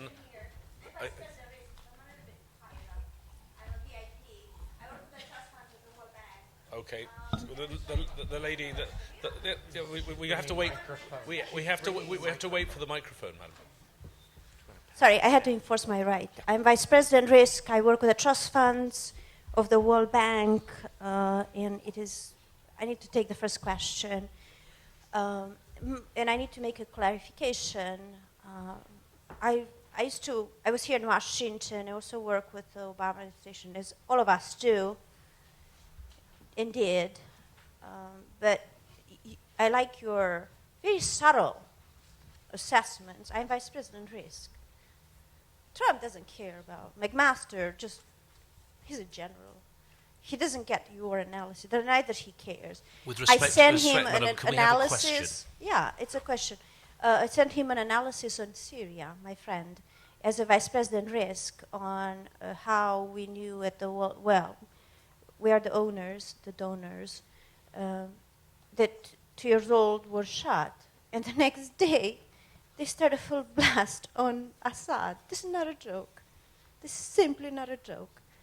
I called Priebus and Mallory, his chief of staff, and the second day they started a full campaign on Syria. Maybe I had the level. Okay, fine. I was to work with caption, so I have a national security level, but this is not a joke. So your question? That's all. Thanks. My question is, I think that what you see, this is a very subtle policy. This is not the new administration. The new Trump that's Obama. What's the new administration approach versus the institute? Robert, I think we said we're not really clear. Is that? There isn't a new policy yet. The short answer. There was one strike after an egregious chemical weapons attack, and that's it. I wouldn't exaggerate the importance of it. I mean, the follow-up is more important, but you're asking what's the new policy. I don't think there is a policy yet. The administration hasn't even been in office 100 days yet, so we don't know yet. Okay, I'm decided to come into the audience so we can get this moving fast. Your questions? This is the journalistic reflex. I'm Joseph Bahout from Carnegie. In fact, I would like to jump on what Randa has said before about, when the Russians say it's not in fact about, everything is not all about Assad, and the Iranians are saying everything is about Assad. And then you talked, all of you, about the cosmetic solution. Are the Russians, according to you, ready to include the Assad question in the cosmetic solution? I.e., would they accept a kind of Basharism without Bashar, regardless of the question, is it doable or not? And I know that we all think that it's not easily doable. But are they ready to consider that? If yes, could they be willing to convince the Iranians about that? Keeping in mind that they would preserve the interests of the Iranians in such a scenario. Randa. Answer quickly. In our track 2, I think, again, the statement is it's about the regime and not about Assad. But at the moment, there is no alternative to Assad. That's the next question. So, the next sentence that usually is uttered by the Russian participants. And so what does that mean? Does that mean that they are willing to accept down the line, a regime without Assad? I would say yes, but we are talking about way down, and then how this is going to happen, because again, what they are insisting on is that it has to come through elections, it has to come through a negotiated solution. So, whereas I think Iran would say these words, but the second thing that usually follows is that in elections in Syria today, Assad will win. So the way they present their position on accepting the outcome of an election or a political process, that Assad will win. Whereas the Russians, I think the way I heard it from them is that at the moment, in principle, they will accept a regime without Assad. In reality, they cannot see an alternative to Assad at this moment. In the long term, under certain conditions, using a political process, elections, if the outcome is not Assad, they can live with it. On the question of whether they can convince the Iranians to accept a regime without Assad, they have so far failed to deliver the Iranians and the regime on ceasefire in Astana. And that's one of the reasons, I think, where the Americans do not see, benefit of them engaging in Astana. So that's my answer to you. Robert, you want a quick follow-up? I'm dying to just add a point. We have been waiting for the Russians since 2011. We have been waiting for the Russians since 2011, and instead they have escalated. They have increased support for Bashar al-Assad and his government. So I think, Joe, the Russian calculation goes something like this. We might be able to negotiate something good elsewhere for what we've done in Syria. If Syria is not that important, if Syria is really important, they won't negotiate Assad out anyway. If Syria is less important than, say, pick one, Crimea and sanctions, then they might be willing to put pressure on to get Assad out, recognizing that with Iran there, they may not be successful, but huge heavy lifting. whatever they're going to get on offer from the West better be pretty good. For that degree of lifting and that degree of diplomatic risk. For us to just say, we're going to leave sanctions there, but you need to get rid of Assad, I think they just kind of look at us and say, and what's in it for us? Exactly. And I'm not saying that that's a good deal for the West. I don't mean to imply that. I just think we need to understand that the Russians have interests, and for us to just kind of hope they're going to do it our way is hope and not analysis. And after 6 years of this, I hope we start analyzing and do less hoping. Great. Yes, I see where I'm going next, but I have one here. Okay, my name is Samir Aita. I'm a Syrian economist and a Syrian political actor. I worked in 2012 to unite the opposition without influence with the help of Robert Ford, the members. So I listened to this morning speeches and this afternoon. Some issues looked like being underestimated. One, the chaos inside the regime areas. If you look at one fact, Bashar was not able to go to Aleppo, even after his quote, victory. Second, the contradictions between the countries which support the opposition. Means, take an example far from Syria. What is the fight in Libya? It's Egypt plus Emirates against Qatar and France. Give me a break.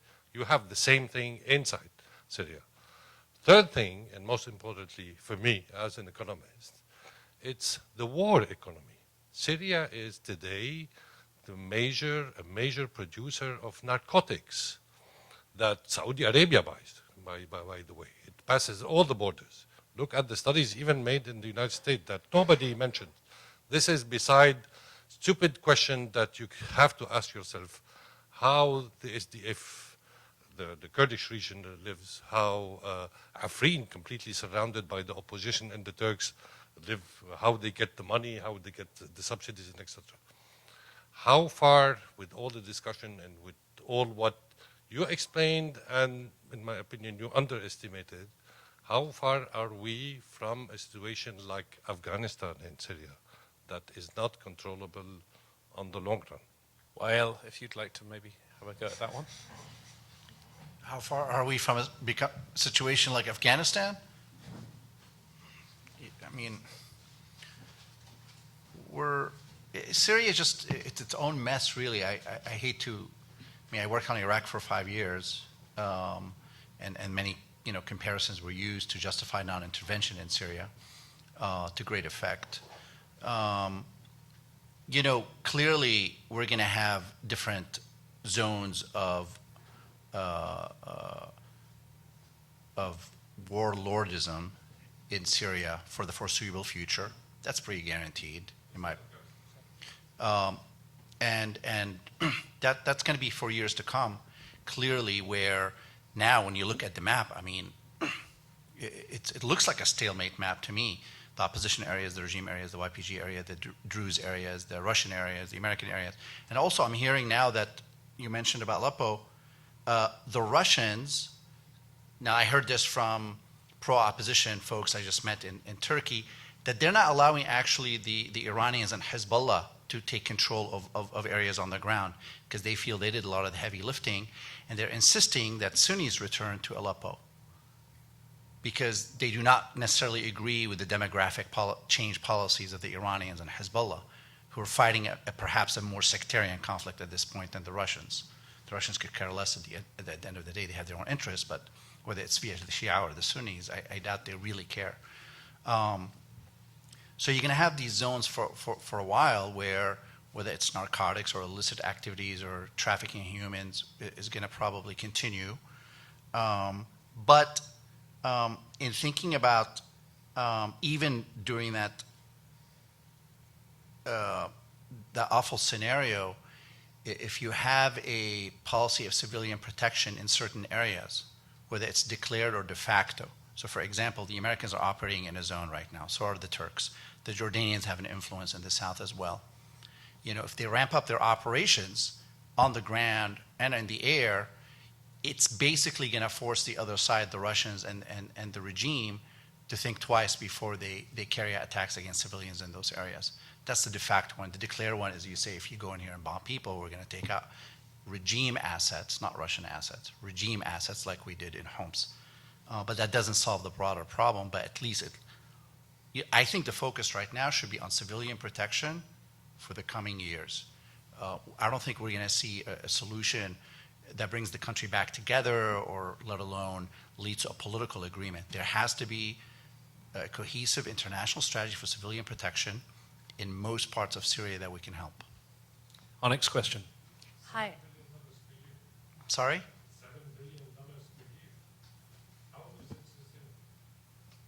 A lot of people are making money of the current situation.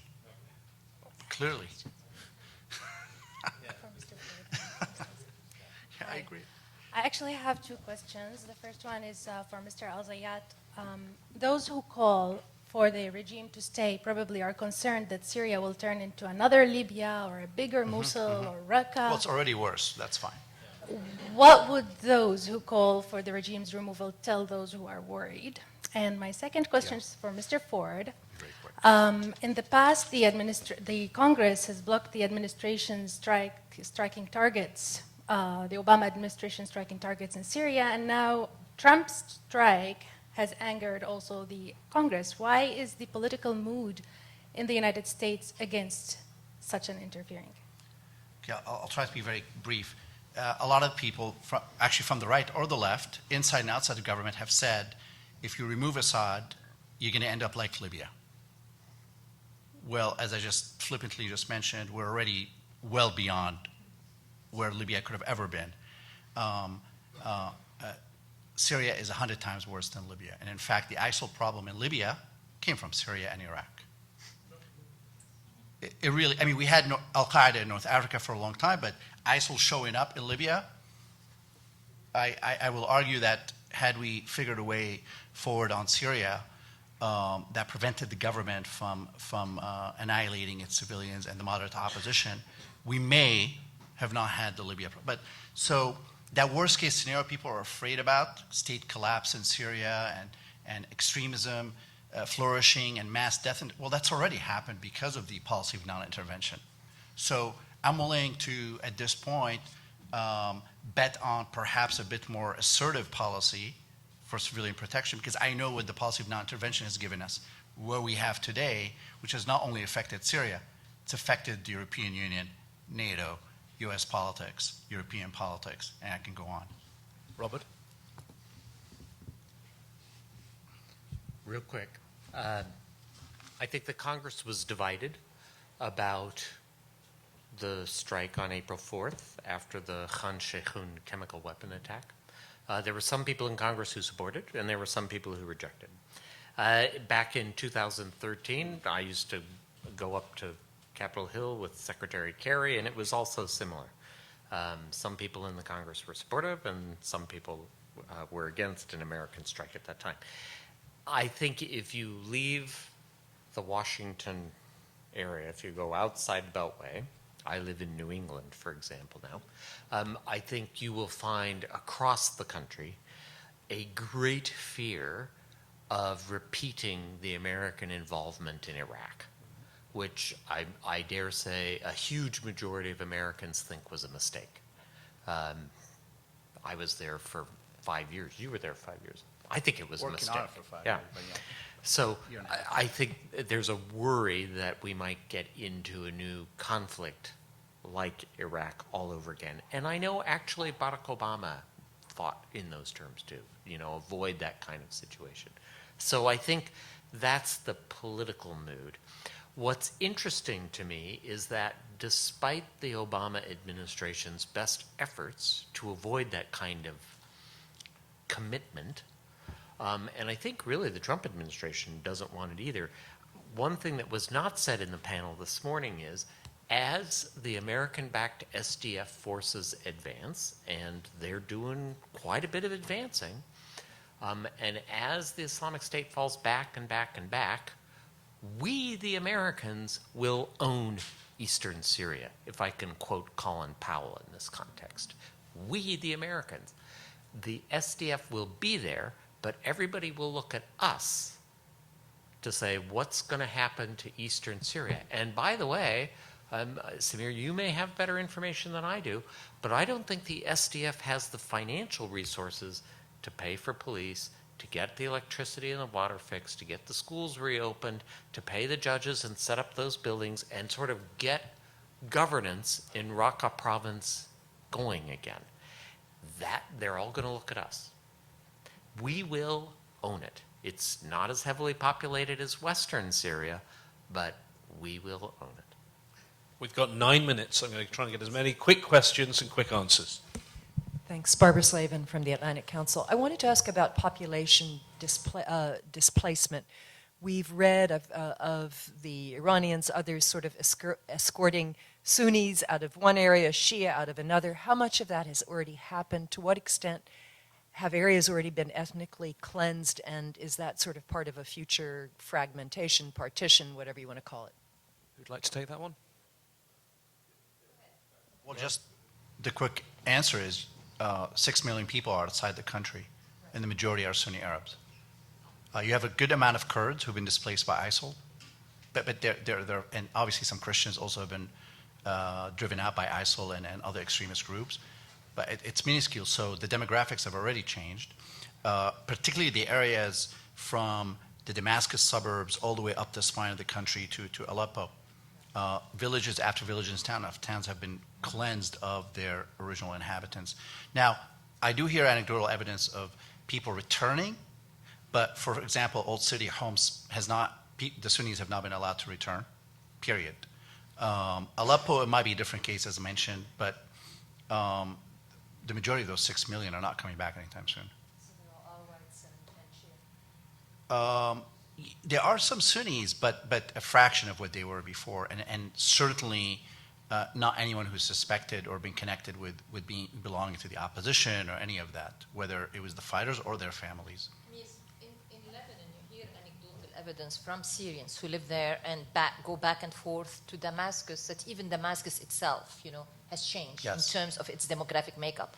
I cannot give you numbers. I don't have numbers to back it up, but at least these are people who have lived all their lives in Damascus, and they talk about a town or a city that they don't recognize anymore in terms of the, type of people they get to interact. One more anecdotal evidence, this person I know who owns an engineering company in Damascus, he told me about a month ago when we met in Beirut, he said the most difficult task is to find male engineers between the age of 25 and 50. He said it's almost impossible for me to find male engineers during this age category. Many of them have left, many of them are in prisons, many of them are forced to fight, many of them, are displaced from Damascus. One of the ironies, is, the town of Qusair, when that was captured by Hezbollah, they drove all of the families out. Well, those families ended up in Assad, which is, in Lebanon, is a source of tension now, and perhaps even an incubator of terror, of extremism vis-a-vis the Lebanese, and Hezbollah is very worried about them. Yet they're the ones who displaced them from. So, our next question. When I think about American interests in Syria, one of the prime ones, from the point of view of 5 or 10 years from now, will be the deployment of Shia militias all over the country, and that corresponds in part to the demographic changes. What would you do about Hezbollah and the Shia militias if you perceive them as a real threat to American interests? Roger, your turn. What do we do if they're a perceived threat to our interests? If in fact it goes down that path where we say 5-10 years that this is what Syria looks like, I would argue probably we would have an administration that is already mentally and I would say militarily has already checked out, has already left. Because I don't think you would see, at least I would hope you wouldn't see a U.S. presence have it result that way. Although I would say in the discussions, the comments about demographic shifts, this is actually a typical phenomenon in any conflict situation. Unfortunately, this isn't going to be unique to Syria, but what I see is it's almost an exaggerated form. This is displacement in extremis. And so starting to think of these worst case scenarios, almost this post-apocalyptic scenario of Mad Max teams running around, well, it's maybe not that far off. But again, one would have to assume that any attempt at a peace deal, any attempt at some negotiated process would have failed. That actors such as Russia, Iran, Turkey didn't have their say in how this could be resolved, because I think you're looking, even Iran, I think, would have a little bit of a problem with this, because they don't have complete control of these groups. And if I'm in Tehran, I'm not going to be happy with that scenario either. So maybe that's the small silver lining is, yes, this would be a bad scenario for the U.S., but I would envision it also being rather negative for the other players. Let me just quickly talk about, if we can talk about a Shia milieu, I think, if we talk about Iran, Iraq, Lebanon, Hezbollah, and in Syria, I think there is already, we are seeing signs of dissatisfaction or impatience and war fatigue. I mean, we have seen on the video of a student at the University of Tabriz challenging the head of the IRGC think tank about which shrines are we defending in Idlib and Aleppo, I mean, which Shiite shrines are there? Tell me. Which, by the way, is a question which was raised by people in Hermel in 2012, people who are in Hezbollah circles saying, which Shiite villages are we defending in Aleppo? Which Shiite border, or which border with Lebanon are we defending in Aleppo? So, so we are seeing that happening in Iran, and I'm imagining as the economic situation gets worse, I think you are going to see more pressure on the regime of explaining the expenditure in both blood and treasure in Syria with Iranian youth not fighting jobs. We have seen Muqtada al-Sadr, the first Shia leader, basically saying that Assad has to step down after the chemical weapons attack. I'm not seeing now much of that happening in Hezbollah milieu, primarily because for Hezbollah, the ISIS threat remains next door.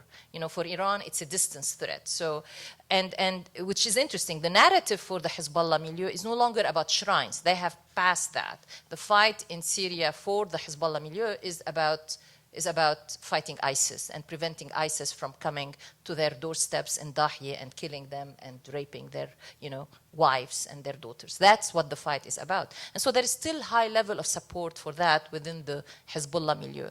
But over time, how long can this be sustained? We have all talked about manpower shortage. How long can Hezbollah keep fielding people? Granted, they send people on shorter tours, and many of them have been through 20 tours, over and over and over. But how long can they keep sending people there to hold territory that the Assad army cannot hold? So I think eventually everybody, every player, including the Shiite militias, are going to reach some kind of a threshold, where the cost of sustaining that level of engagement at that, becomes too high to maintain. We're almost out of time. I'm going to cram in one last question. Rima Zaytoune, my question is, do you think safe zones are feasible and desirable? And what do you say to the argument that they would just be safe havens for ISIS? Who wants to take that one? Robert?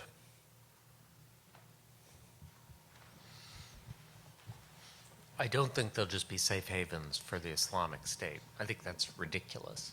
I hadn't even heard that argument against them.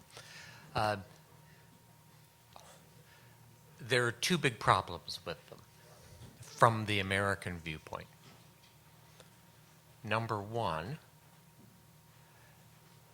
if the Syrian government or a Shia militia challenges them, say it fires artillery into them, which is very possible, or the Syrian government tries to bomb one, it will require an American military escalation, and the Americans won't be in control of the escalation because the Shia militia, for example, or the Syrian government, IRGC, could fire a second round of artillery from a different location.